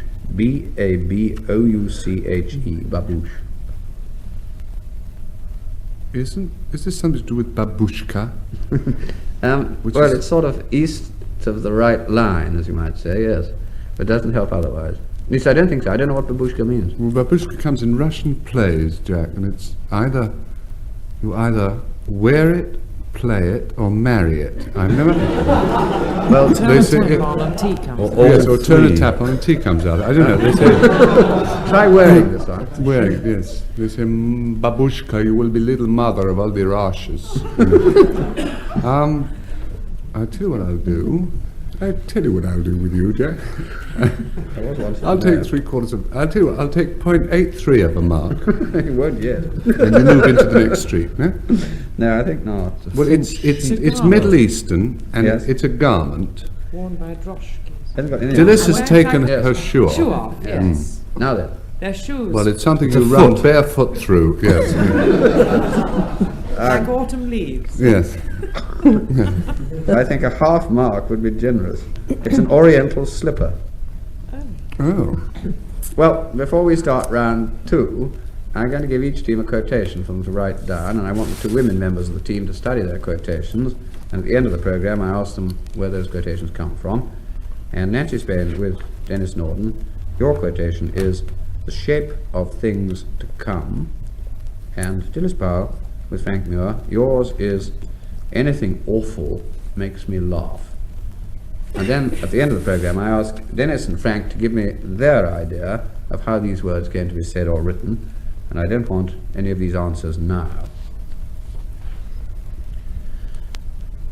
Well, the next round is the who and what department. 2 marks if you get it right. Nancy Spain first. Byron in Don Juan wrote the following lines: "Poor fellow, his was an untoward fate. 'Tis strange the mind, that very fiery particle, should let itself be snuffed out by an article." Oh, an article. Yes, Oh, Keats, presumably. yes, quite right. Well I done. see. Why? Why? Well, somebody wrote about him in the Edinburgh Review. Yes. And said, go back to your, whatever not, pills. Drugstore, yeah. Drugstore, yes. 2 marks, well done, Nancy. Byron was writing about John Keats, whose last years were made very depressing for him, because Blackwood's magazine and the Quarterly, particularly the latter, made savage and bitter criticism of his works, particularly the poem Endymion. And Byron also wrote, "Who killed John Keats? I, said the Quarterly, so savage and tartly. 'Twas one of my feats." Well done, Nancy. Frank Muir. "The last great Englishman is Lowe." We presume it isn't David Lowe, the cartoonist. No, that's New Zealand. New Zealander. Well, last great Britisher. Last great... Why is he Lowe? Tennyson. Wouldn't be Tennyson, he would never... No, Yes. Wellington. yes. Yeah, you're getting there. Yes, yes. You're absolutely dead right. Tennyson or Wellington? Right. It was Wellington writing about Tennyson. Or vice versa. If you'll stick to the vice versa, I'll give you your 2 marks. I try to. It's Tennyson, who wrote, "The last great Englishman is low, foremost captain of his time, rich in saving common sense, and as the greatest only are in his simplicity sublime." I bet he wrote that when he was poet laureate. Well done, to both of you. Dilys Powell, this is yours. The poet Walt Whitman wrote a poem beginning, "O Captain and my Captain, our fearful trip is done." I'd like to know in whose honour he wrote that poem. I'll tell you, Jack. Abraham Lincoln. Absolutely right. And if I remember rightly, it ends very pathetically. "But I, with mournful tread, walk the deck where my captain lies, fallen cold and dead." Denis Norden. Robert Browning wrote a poem called "The Lost Leader," which began, "Just for a handful of silver he left us, just for a ribbon to stick in his coat." Who is he talking about? Well, us were poets, because he says that Shakespeare was with us and Milton was for us. Yes. And it was a poet of that time. Was it Wordsworth? Quite right. Do you remember why? What he'd done Well, wrong? wait a minute. Just for, we obviously had got some kind of reward. Yes. Laureate, was he made? Yes, laureate. right. Well done, Mm. Dennis. It's Browning writing about Wordsworth, and he was absolutely fed up because he'd accepted the office of Poet Laureate, and he thought that stopped him being a proper poet. And the next round is about the origin and derivation of familiar phrases. These are phrases more or less in common use. I want to know what they mean and how they originated. Nancy Spain, from Alpha to Omega. Well, it is the beginning and end of the Greek alphabet. Quite right. Jack. And as What it means is that you run the gamut of the emotions from A to Z, Yes. or, putting it into the original Greek. yes. Now what have I got to do? That's fair enough, I think. Oh, that's enough. I think you'll get 2 marks for that. Oh, good. They're the first and last letters of the Greek alphabet, A to Z. And in the book of Revelations, you get I am Alpha and Omega, the first and the last. Frank Muir, the phrase to hold aloof. To hold aloof. To show you're well bred.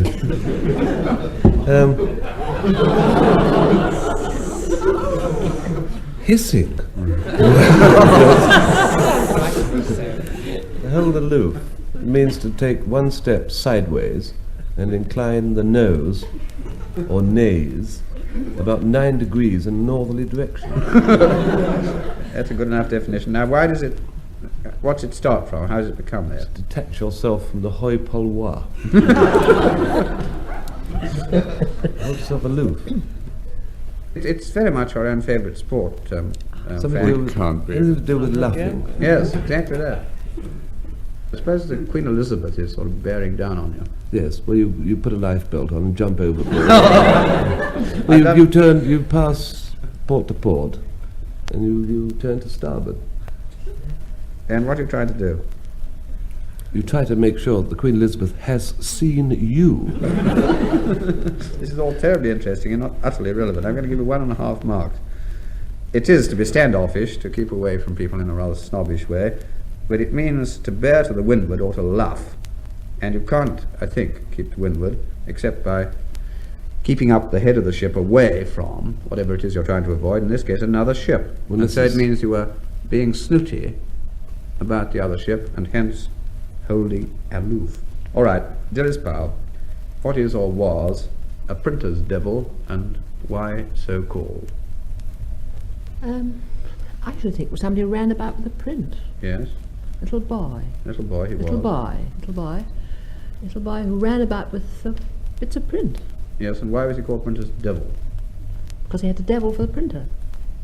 That's an ingenious explanation. I don't think it's the whole Right. one. Not right. I mean, which kind of bit of the printing industry did he appear in? Typesetting. Yes, that's fair enough. I want to know what office it was.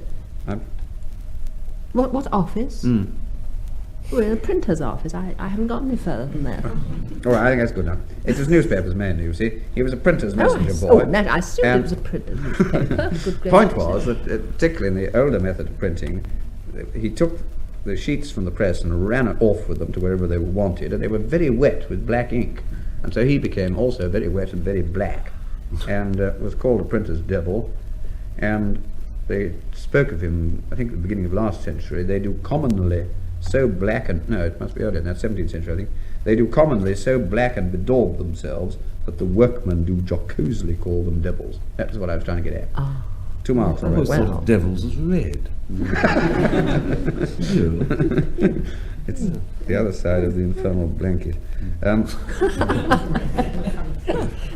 Denis Norden. Knock, knock. Who's there? Yes, that was just a game. That knock, knock. Who's there? And you said, "Oh Lord, I can't remember any of them now." Sonia. No, I know. Knock, knock. Yes, Sonia room. Knock, knock. Who's there? Sam and Janet. You say Sam and Janet who? Say Sam and Janet who. Come on. Sam and Janet who? Sam and Janet evening.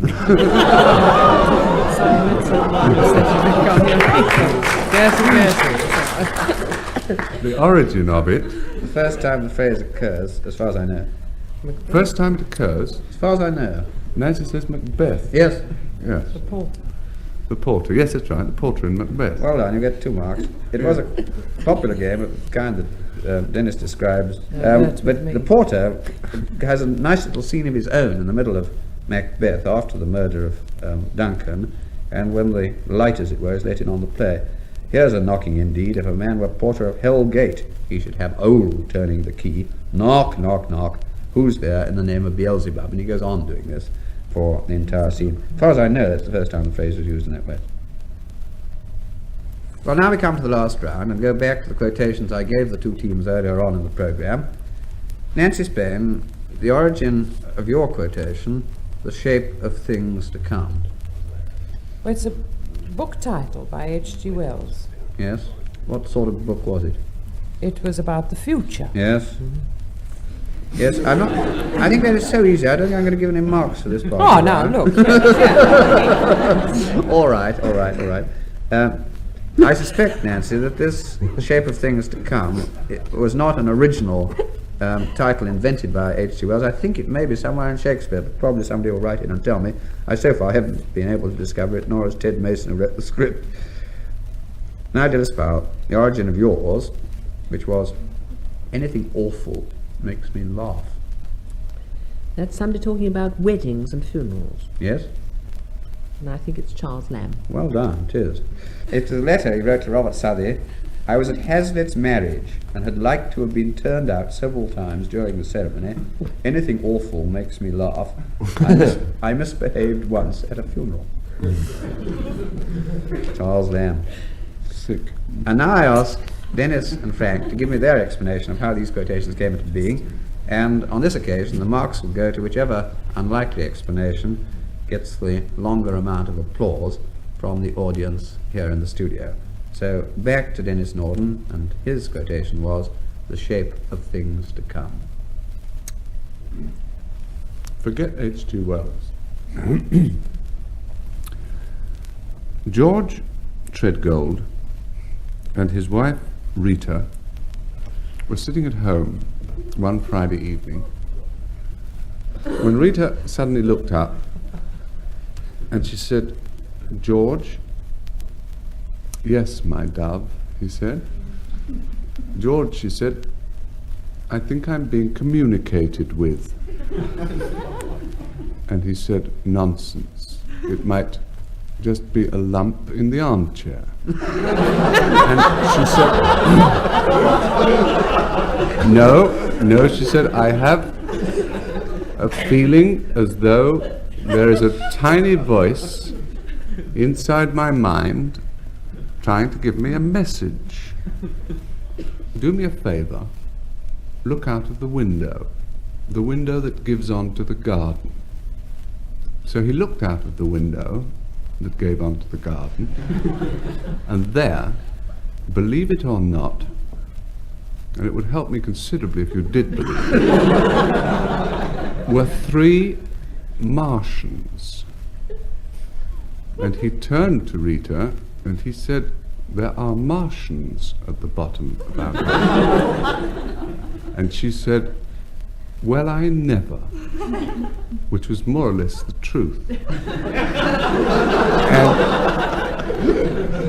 And she said, how do you know that they are Martians? And he said, because they resemble nothing on Earth. He said, they look something like, he said, have you seen, you remember those puffball things that grow in meadows, those little puffballs of thistledown? He said, they look like that, except they're 6 foot high, with little conical metal caps on top. And she said, do you mean caps that have written on them, chase me Charlie, I'm the last bus home? And he said, no, my heart's ease. He said, not comical caps, conical. The shape of an inverted ice cream cornet. He said they are Martians because they are standing by what is obviously a space rocket with neutron drive, anti-gravitational field, disc brakes, and stickers on the rear window reading Venus, Arcturus, and so on. And she said, well, what are they doing in our garden? And he said, well, they've had a very long journey. Probably they've got out to stretch their tendrils. And she said, well, and she said, just a moment, I've got the message. They are saying, take me to your leader. She said, what shall I communicate back? He said, well, communicate back that we haven't got a leader. This is a democracy and everyone is a leader. So she communicated this, and he said, what was their response? And she said, they said, we've never had this trouble on any other planet. And George got suddenly angry. He said, I won't be talked to like that by a puffball. And he opened the window and shouted out, go on, hop it. Go and play in some other garden. And Rita said to him, George, aren't we being a little inhospitable? I'm sure they didn't mean to be offensive. They're just shy. And he said, happen you're right, love. And he turned back startled, and he said, they've gone.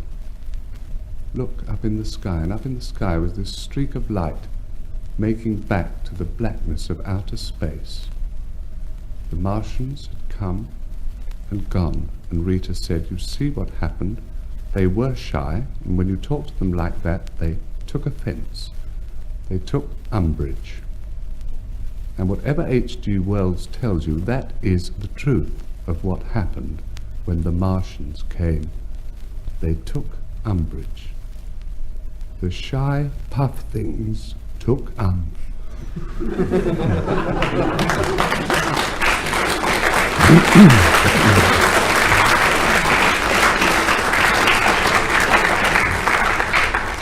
that's the best unwritten bit of science fiction I've read for a long time.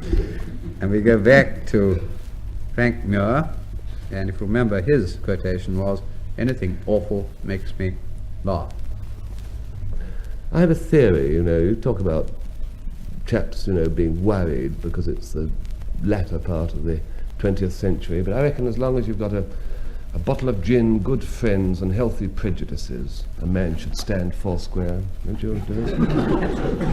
One of my prejudices is about food, Food, there's odd things about food. I mean, one looks forward so much, for instance, to breakfast in bed at a hotel. If you get breakfast in bed at a hotel, you can't eat the thing. I mean, you order fried egg, toast and marmalade, quite simple. We know a fried egg, to be a fried egg, has got to have a sort of brown, frilly petticoat round the edge. hotels don't do this. It's a sort of hygienic fried egg. The white is all white. Hasn't got this sort of brown toffee bit around the edge. And consequently, you get your fork into the white and you cut a bit off, and it's the most slithery substance on earth. There is no known way of conveying a forkful of fried hotel white of egg to your mouth lying in bed without slopping it down your pyjamas. You get to, the only possible way actually is to effect a sort of bridge with the morning paper. But boiled eggs, I mean, if you have boiled eggs, the same sort of troubles happen, to me anyway. I mean, do you bash it on its skull? I mean, do you stove its skull in which case you've got the business of picking the hot shell bits off, which hurts the end of the fingers. And when you've done that, you're faced with this curious membrane which you've got to pierce with the spoon. And if you push too hard, you get a thumb full of yolk. I'll tell you another odd thing about food is that if you get a fried plaice, the waiter brings it, and it overlaps the plate, you know, the feet or the tail, whatever it is of fish, are over one end of the plate, and the head, with that terrible sort of reproachful eye, is extended over the other, and the waiter says, "Would you like me to take it off the bone for you?" And you say, "It's very kind." And he turns his back to you and makes sort of scurrying motions with a spoon and fork, and he returns with 2 tiny slivers of fish. How does he manage to sort of shrink the whole fish without taking the bone? The other thing is, why can't people develop, why can't scientists this day and age, develop a sort of filter for removing toenails from stewed apple? It is rather odd, but I've been going into this. Matter of fact, I've taken to the kitchen, and I've discovered a recipe which any chap can make, and it's really quite easy. You take a handful of breadcrumbs, handful of cornflakes, or similar sort of breakfast cereal, then go into the larder and ignore that sort of jar of grease, which rather looks like a grey white cliffs of Dover with a brown sea, because that's dripping, and you don't want that. But try and find any old kidneys or liver or sausages, and bash all these up into little bits with the secateurs. Actually, the pinking shears are terribly good. Cut it all up into small pieces, rub it all together, and try and knead it into a mass. Do this with pouring on some salad cream and some tomato sauce and some Worcester sauce. Then get a needle, a fairly thick needle, about a number 8, and get the salt cellar, and with the needle open up the hole in the salt cellar which is blocked. Then pour some salt onto this, press it between the palms of your hand, which saves dirtying a dish. Put it on a piece of bread and just shove the whole thing under the griller until it hisses and spits at you. And that is absolutely lovely. It's sort of savoury and it's pleasant. It's what they call in the Mediterranean countries a pilaf. But I invented it. It was invented wholly by me, and I call it a milaf. So it's quite simple to make. Do remember the recipe, and you don't need any special meats. Any old leftovers will do. In fact, I'm going to use a bit of lamb now, just for the last line. But if you want to make milaf, just use anything. Anything offal makes milaf.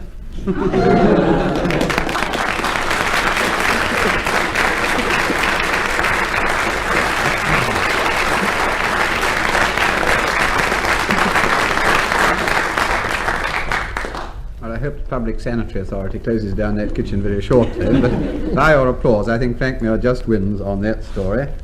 And that leads us to a final score in which Nancy Spain and Denis Norden win by 3 marks from Dilys Powell and Frank Muir, and that also brings to an end this edition of My Word.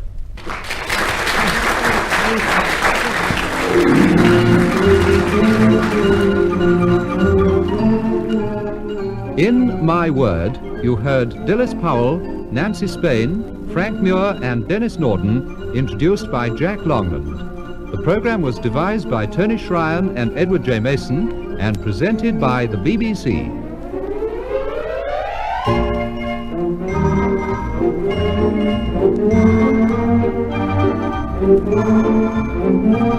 The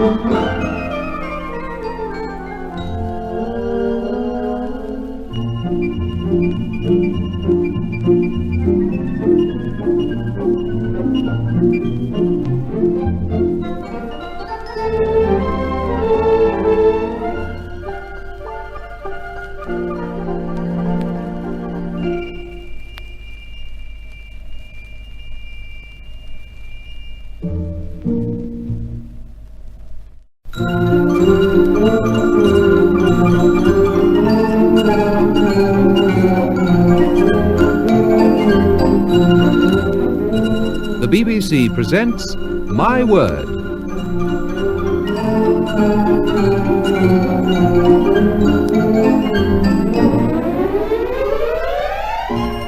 And here to introduce the programme and the panel is Jack Longland.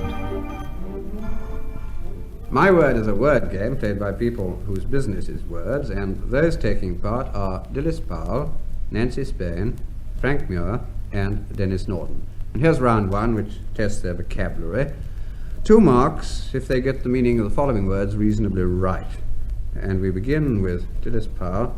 Dilys, what is a gibus? G-I-B-U-S. I think rather sort of up-and-coming types might call it a gibus. That's how you pronounce it, is it? I've never known. Well, I think gibus is right. Gibus.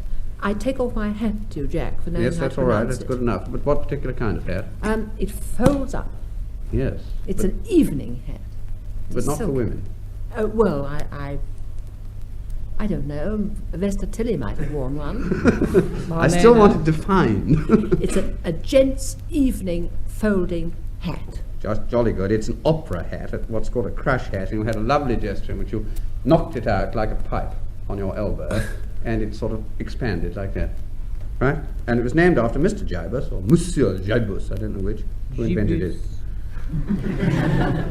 Denis Norden, what is allotheism? A-L-L-O-T-H-E-I-S-M. Allotheism. Allo. Allo. Yes. Allo. Allotheism. That's it. Sounds like a sequel to Bonjour Tristesse.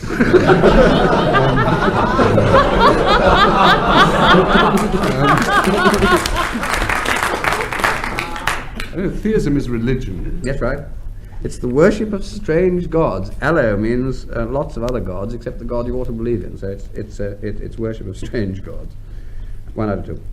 Nancy Spain, what is a pachyderm?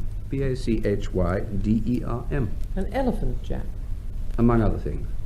Where it has a loose, hard skin Yes. all over it, hanging in folds and all that. Yes. How many legs? 4. All right. One at each corner. Well, that's exactly what I wanted. It's a thick-skinned quadruped, elephant, rhinoceros, hippo, but it was originally any kind of quadruped that had a hoof and didn't chew the cud, so it did include the horse, which is not all that thick-skinned, and you ought to know that, Nancy. Frank Muir, what is a bitterling? B-I-T-T-E-R-L-I-N-G, bitterling. Well, it's a small something, Yeah. like changeling, which is small change. It's half a pint of something you drink with chitterlings. I hope you wouldn't. You'd choke if you did. Anything to do with a bittern, which is a Well, bird. connection with water. Bittern is a seabird. Yes, well, think of something inside rather than on top of the sea. Now, what's inside the sea? It's a fish. Yes. That's exactly what it is, but what kind of fish? What sort of fish is it? Bitterling fish. All right, 1 out of 2, you're not going to get it. It's a small, carp-like, fresh fish coming from Central Europe. Bitterling. All right. Well, before we start round 2, I give each team a quotation, which I want them to write down, and then the 2 women members of the team go on studying their quotations, and at the end of the programme, I ask them where those quotations come from. And Dilys Powell, with Frank Muir listening, your quotation is, when you come to the end of a perfect day, and Nancy Spain and Denis, yours is, the age of chivalry is gone. And then at the end of the programme, I asked Frank and Denis to give me their ideas of how these words came to be said or written. And I don't want any of these answers just yet. And so to round 2, and this is the sort of who and what department. 2 marks, if you get it right. Dilys Powell. Jules Verne, in his book 20,000 Leagues Under the Sea, forecast the use of submarines, which didn't in fact happen until much later. I want to know what the name of Jules Verne's submarine was in that book. The name of its captain was Nemo. You're quite right. Nautilus. It was called after a shell. It was called the Nautilus. You're quite right. It was called the Nautilus. A naughty lass. Captain Nemo. 2 marks it is. Denis Norden, the names of the 4 fairies in Midsummer Night's Dream. Oh, Lord. Mustard blossom? No, it's mustard seed. Yes? Peas blossom. Yes? Cobweb. Yes. And D'Artagnan. 3 out of 4 so far. I don't know. No. The last one was called Moth. Oh, yeah. Simple as that. Soppy name for a fairy. 1.5. Nancy Spain, what was the last play completed by Shakespeare? The Tempest. Yes. Last play written completely by him was certainly The Tempest. Oh, you mean he might have left a few fragments that, or what? What did you want to know, Jack? The All last right, play 2 marks, completed by Nancy. Shakespeare was The Tempest. No, there is another play which was written later, and probably Shakespeare wrote part of it. No. Oh, that, yes. Henry VIII. Oh, yes, I see what you mean. And that's probably where he collaborated with Fletcher, and that came out in 1613, whereas The Tempest was 1611. Frank Muir, the names of Peter Rabbit's 3 sisters. Oh, it was Goneril, Bathos, and the one who's married to Billy Wright.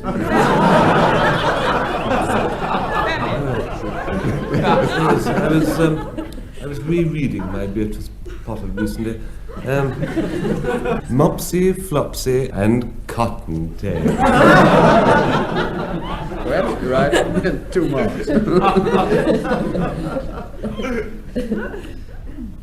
the next round is origins and derivations of words or phrases. These are phrases in fairly common use.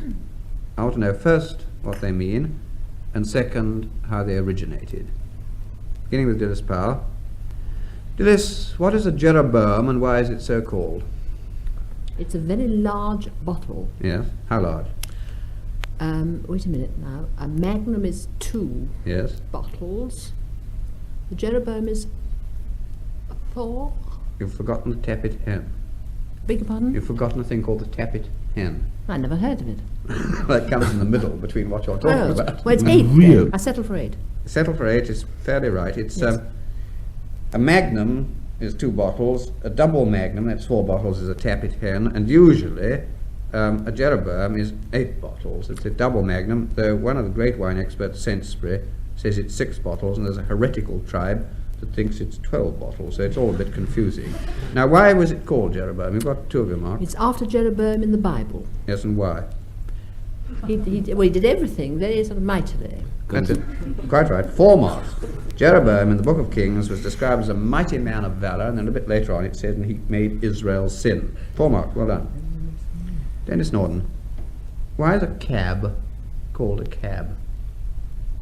Well, a cab is called a cab. Yes, after cabriolet. Yes.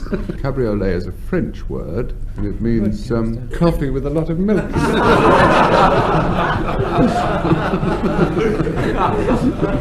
It's a type of French carriage that goes along. Yes, you understand. All right. Just a bit further on, Dennis. How many wheels and how many horses? No, I don't know. 4 wheels, 1 horse. 4 wheels, 1 horse, says my equine friend. I think 1.5. 1.5 horses. 4 horses, 1 Cab is short for cabriolet, as you said. A light 2-wheel, hooded, 1-horse chaise. Also a motor car with fixed sides and a folding top, but that came a lot later. And now, why was it called cabriolet? Never mind. Well, how far back can you go? It originated in a gesture, if you go far enough back. It does, you're quite right. Originally, cabriolet came from an Italian capriola, meaning the leap of a young goat. And that was because it rode so much more springily and lightly than the sort of four-horse chaises or whatever they had at the same time. 1.5, I think. Nancy Spain. In the theatre, what is a cue, and why is a cue so called? It's the line before when you come in. Yes. Why is it called? Well, it's the tail. Yes. The tail of the line before. All right. Cue is the last line of somebody's speech in the theatre, giving the warning for the next chap to start up and make his bit of speech. It's the tail end of a speech, called cue because it is from the French word Q-U-E-U-E, meaning tail or tail end of something. And, of course, the same sort of thing as the disconsolate chaps waiting outside the theatre who never hear any cues at all. Now, Frank Muir, why is an atlas called an atlas? You wouldn't call it a history book, would you? It's called an atlas because it's named after a chap called Atlas. Yes. What did he do? He didn't wear an hat.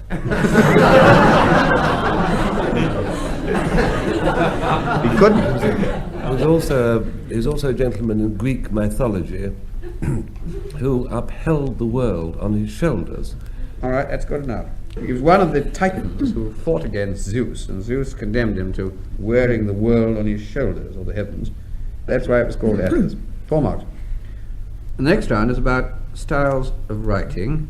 2 marks, I want the author of these pieces of writing, and I hope you can tell the writer from the style. An extra mark if you can name the book it comes from. Dilys Powell. There's a young man hid with me, in comparison with which young man I am an angel. That young man hears the words I speak. That young man has a secret way peculiar to himself of getting at a boy, and at his heart, and at his liver. Oh, it must be Dickens. It is Dickens. David Copperfield. No, not that one. Oliver Twist. No, I can give you 2 out of 3. It's Great Expectations. Magwitch in Dickens' Great Expectations, chapter 1.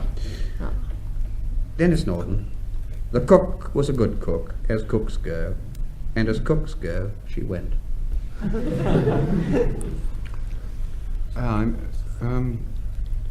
don't know from the style, I don't know whether it's cheating, but is it Saki? Saki, Yeah, that's quite right. Saki.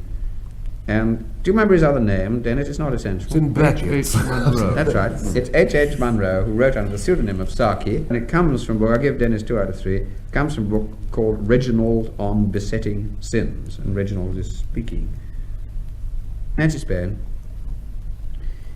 It is happy for you that you possess the talent of flattering with delicacy.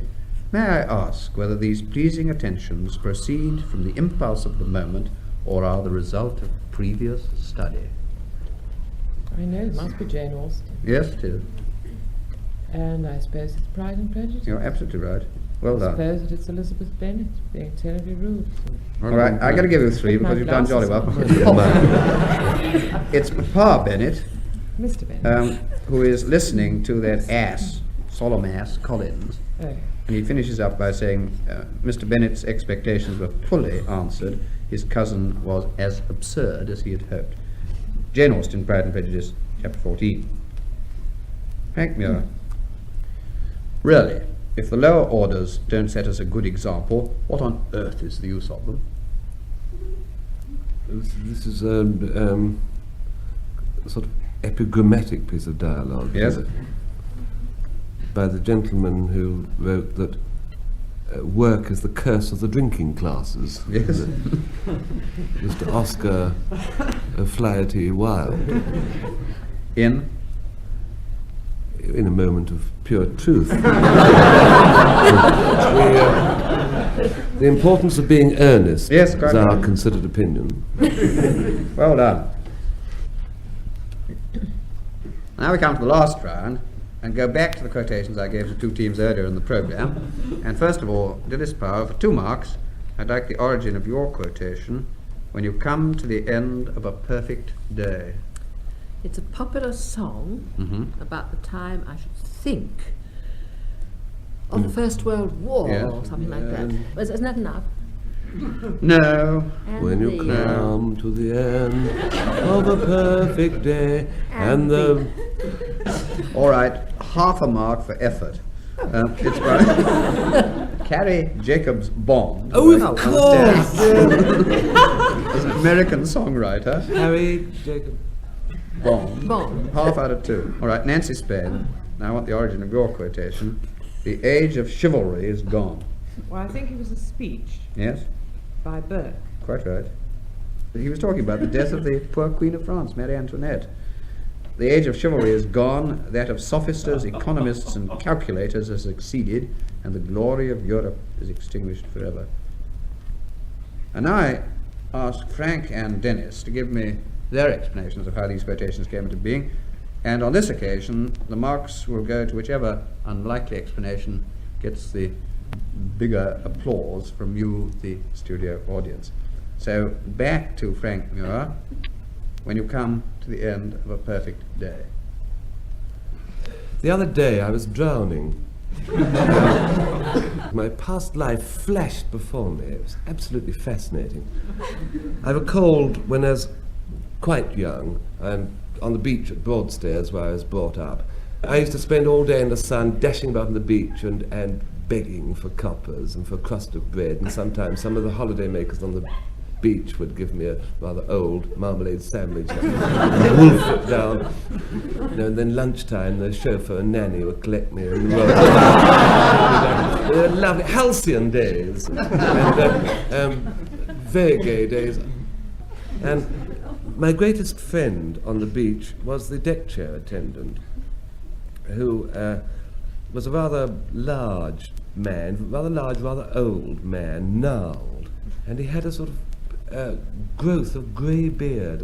He never shaved until the evening for some curious reason, so he always had sort of white beard, which is intriguing to a child, because I always thought hair sort of grew dark and then went white, and it seemed to me a sort of conjuring trick to actually grow white bristles. I was fascinated. This chap's name was Fig, Albert Fig. I realise now that he was more than an influence on my life. He was more than a visionary. He was a ruddy liar. But of course, in those days when I was eager for word of the outside world, I drank in everything he said. I said, "What were you, sir? Were you a sailor before? Were you a tar, sir, before the mast? Did you lean on the taffrail and watch the horizon for sporting dolphins?" And he said, "No, I was the ship's hairdresser." And then he told me a very interesting story how he'd almost made a fortune, because when it was a cruising ship and he had passengers and he used to do the ladies' hair, and this was sort of late Edwardian days, and hair was hennaed in those days a lot, you know, and it wasn't really a totally satisfactory dye, because it used to come off from the combs and whatnot, and he thought if he could find a better red dye for women's hair, he'd make a fortune. The second engineer, he told me, kept a whiskey still in his locker, which he'd made from old bits of copper piping from the engines. So old Pa Fig had got this whiskey still, and he got some cochineal from the ship's galley, and he thought that if he could refine cochineal down, he could make a very deep dye, and this perhaps would dye women's hair better than hair. And he said, "I succeeded in doing this eventually, after many years of frustration. I succeeded in reducing cochineal, in refining it, as you might express it, into a very powerful dye indeed, which worked very well on ladies' hair." And he decided to embark upon a financial career, and he said, "I'll set up a market. I hired a stall, and I had me dye there in little pots, and I stood up and I shouted my wares, and I explained to the populace the advantages of my dye over others, over ladies' hair, the fact that it does not mark your comb, and I invented the singing commercial. Because," he said, "I made up a slogan and I sang it, and the first time I sang it, the arm of the law descended on me. I was arrested by Police Constable Atkinson, was flung into durance vile, and I was accused of slanderous libel, of faking, and of purporting to have written that particular line of poetry and song. And what had happened is, poor old Pa Fig, he'd accidentally happened on exactly a line from a famous ballad of the time, a line by Carrie Jacobs Bond, most of whom some of us know about. And the poor old chap had sung his first commercial, and it had been just like the first line of the song. So I said, well, what was this line you sang? And he said, well, you know, I just told him that when your lady puts a comb through her hair and it comes out, you know, all marked with henna, well, she shouldn't use that anymore. She should use my dye. I said, but what was the line you sang? And he said, oh, let me think. Oh, yes, I sang, when your comb teeth are hennaed, have a Pa Fig dye.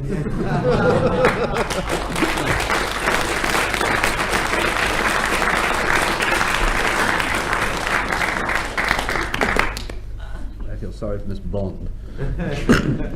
Now we go back to Denis Norden's quotation, which was, if you remember, "The age of chivalry is gone." Well, I shall have to take you to a period of my life, which I'm not very proud of actually, when I was a professional Scrabble player. It happened at a small hotel in Sussex, where I happened to be staying. After dinner, they used to all go in the lounge and all play Scrabble like crazy. And as I got in through the doors, a strange woman rushed up to me and said, "You're just the man I want." She said, "You are the man who is on that program, My Word." And I said, "Yes," with a kind of gallant defiance. And she said, "Well, then you can help us." She said, "We're playing Scrabble, and Mrs. Holcroft James claims to have scored 28 with the word tulp. And we say there is no such word. Could you help us and tell us whether there is such a word as tulp?" I hadn't the faintest idea. But I didn't like this woman. I said, very loudly, "Well, of course there's such a word as tulp." I should have thought there was no argument about that. And I realized the whole lounge had fallen silent, and I had to go on. I said, "Yes, tulp is a..." I had a terrible urge to say "many splendid things." I changed it to "tulp is a many-coloured string." I said they use it to tie up birthday presents, you see. And everybody said, "How do they know these things? They are clever. They remember this. I know he's got a big head, but you know." And so I stayed in the room while they were playing Scrabble, and people kept coming up to me and saying, "Is there such a word as so-and-so?" And I would answer very confidently and completely falsely. And I was taken as an absolute authority, and people, all the women looked at me with admiration. And I suddenly had an idea. I thought to myself, I have become such a constituted authority here. If I could join in this game of Scrabble and get them to play for money, I could knock off a lot of acres. So I said, "How about somebody giving me a game?" And they said, "Oh, no, we wouldn't dare play with you. You know all the words there is." And I said, "Oh, come, even Achilles had his heel," was a kind of mythological reference, you see, which was very much in character for this kind of thing. And by the end of the week, I'd won £327. So I upped the stakes, you see, and what I did was when I played the game, when I took the letters, I just put them into any combination at all and claimed that they were words. And they were terribly well satisfied with this, and I would have come out of it very much the winner until Saturday, when a dreadful thing happened. I was playing Mrs. Trowbridge. We were on the very last knockings of the game. There were 7 letters left in the box. I picked them out. I found they were the letters YVAICL. So I looked at them, 7 letters. If I could go out with this, I was a clear winner. I made the word civalry, CIVALRY. So she looked at it. She said, "I've never seen that word." I said, "Yes, that's the word. Scores 50. My game, I think that's another £21. Oh, well, tee up, Rhett." And then she did something that chilled me. She threw a dictionary down on the table and said, "Show me the word." I felt my lips go dry. I measured the distance between myself and the door, but there were 12 women in the way, and their eyes were beginning to harden. She said, "Can you show me the word written down?" I stuttered, and suddenly a voice said, "I can." And it was this Mrs. Holcroft James, bless her beautiful hide. He said, "You can show us the word chivalry." She said, "Come with me." We all piled into a magnificent old roll. She had 14 of us. We went down to Worthing, to a cinema there, and she stopped outside and looked up, and there was a neon sign. She said, "There it is." And there on the neon sign outside the cinema, it said, "Showing this week, El Cid, the drama of a woman's passion and a man's chivalry." She said, "What did I say?" Well, Mrs. Trowbridge had the grace to apologize. She said, I owe you an apology. I said, "You owe me more than that. You owe me nearly 125 quid. I'll take jewellery." Well, that was that, except for about 2 hours later, I was with Mrs. Holcroft Jones. We'd got rid of the others. We were in the rolls. I was leaning back on the rather sensuous upholstery, and I said to her, "How did you manage it?" She said, "Well, I was down in Worthing yesterday, and I noticed the sign, and I remembered it." So I said, "But how? What happened?" "Well, it's plain enough." She said, "What had happened was one of the letters in the last word of the sign had fused." I said, "You mean?" She said, "Yes, the H of chivalry is gone."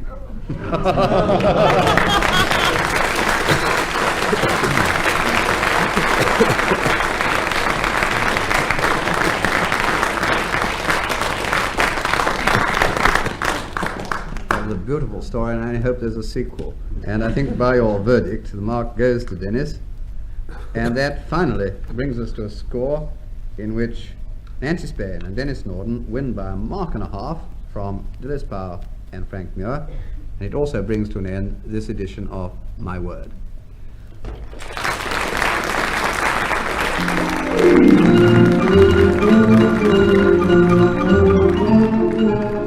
In My Word, you heard Dilys Powell, Nancy Spain, Frank Muir and Denis Norden, introduced by Jack Longland. The program was devised by Tony Shryan and Edward J. Mason and presented by the BBC.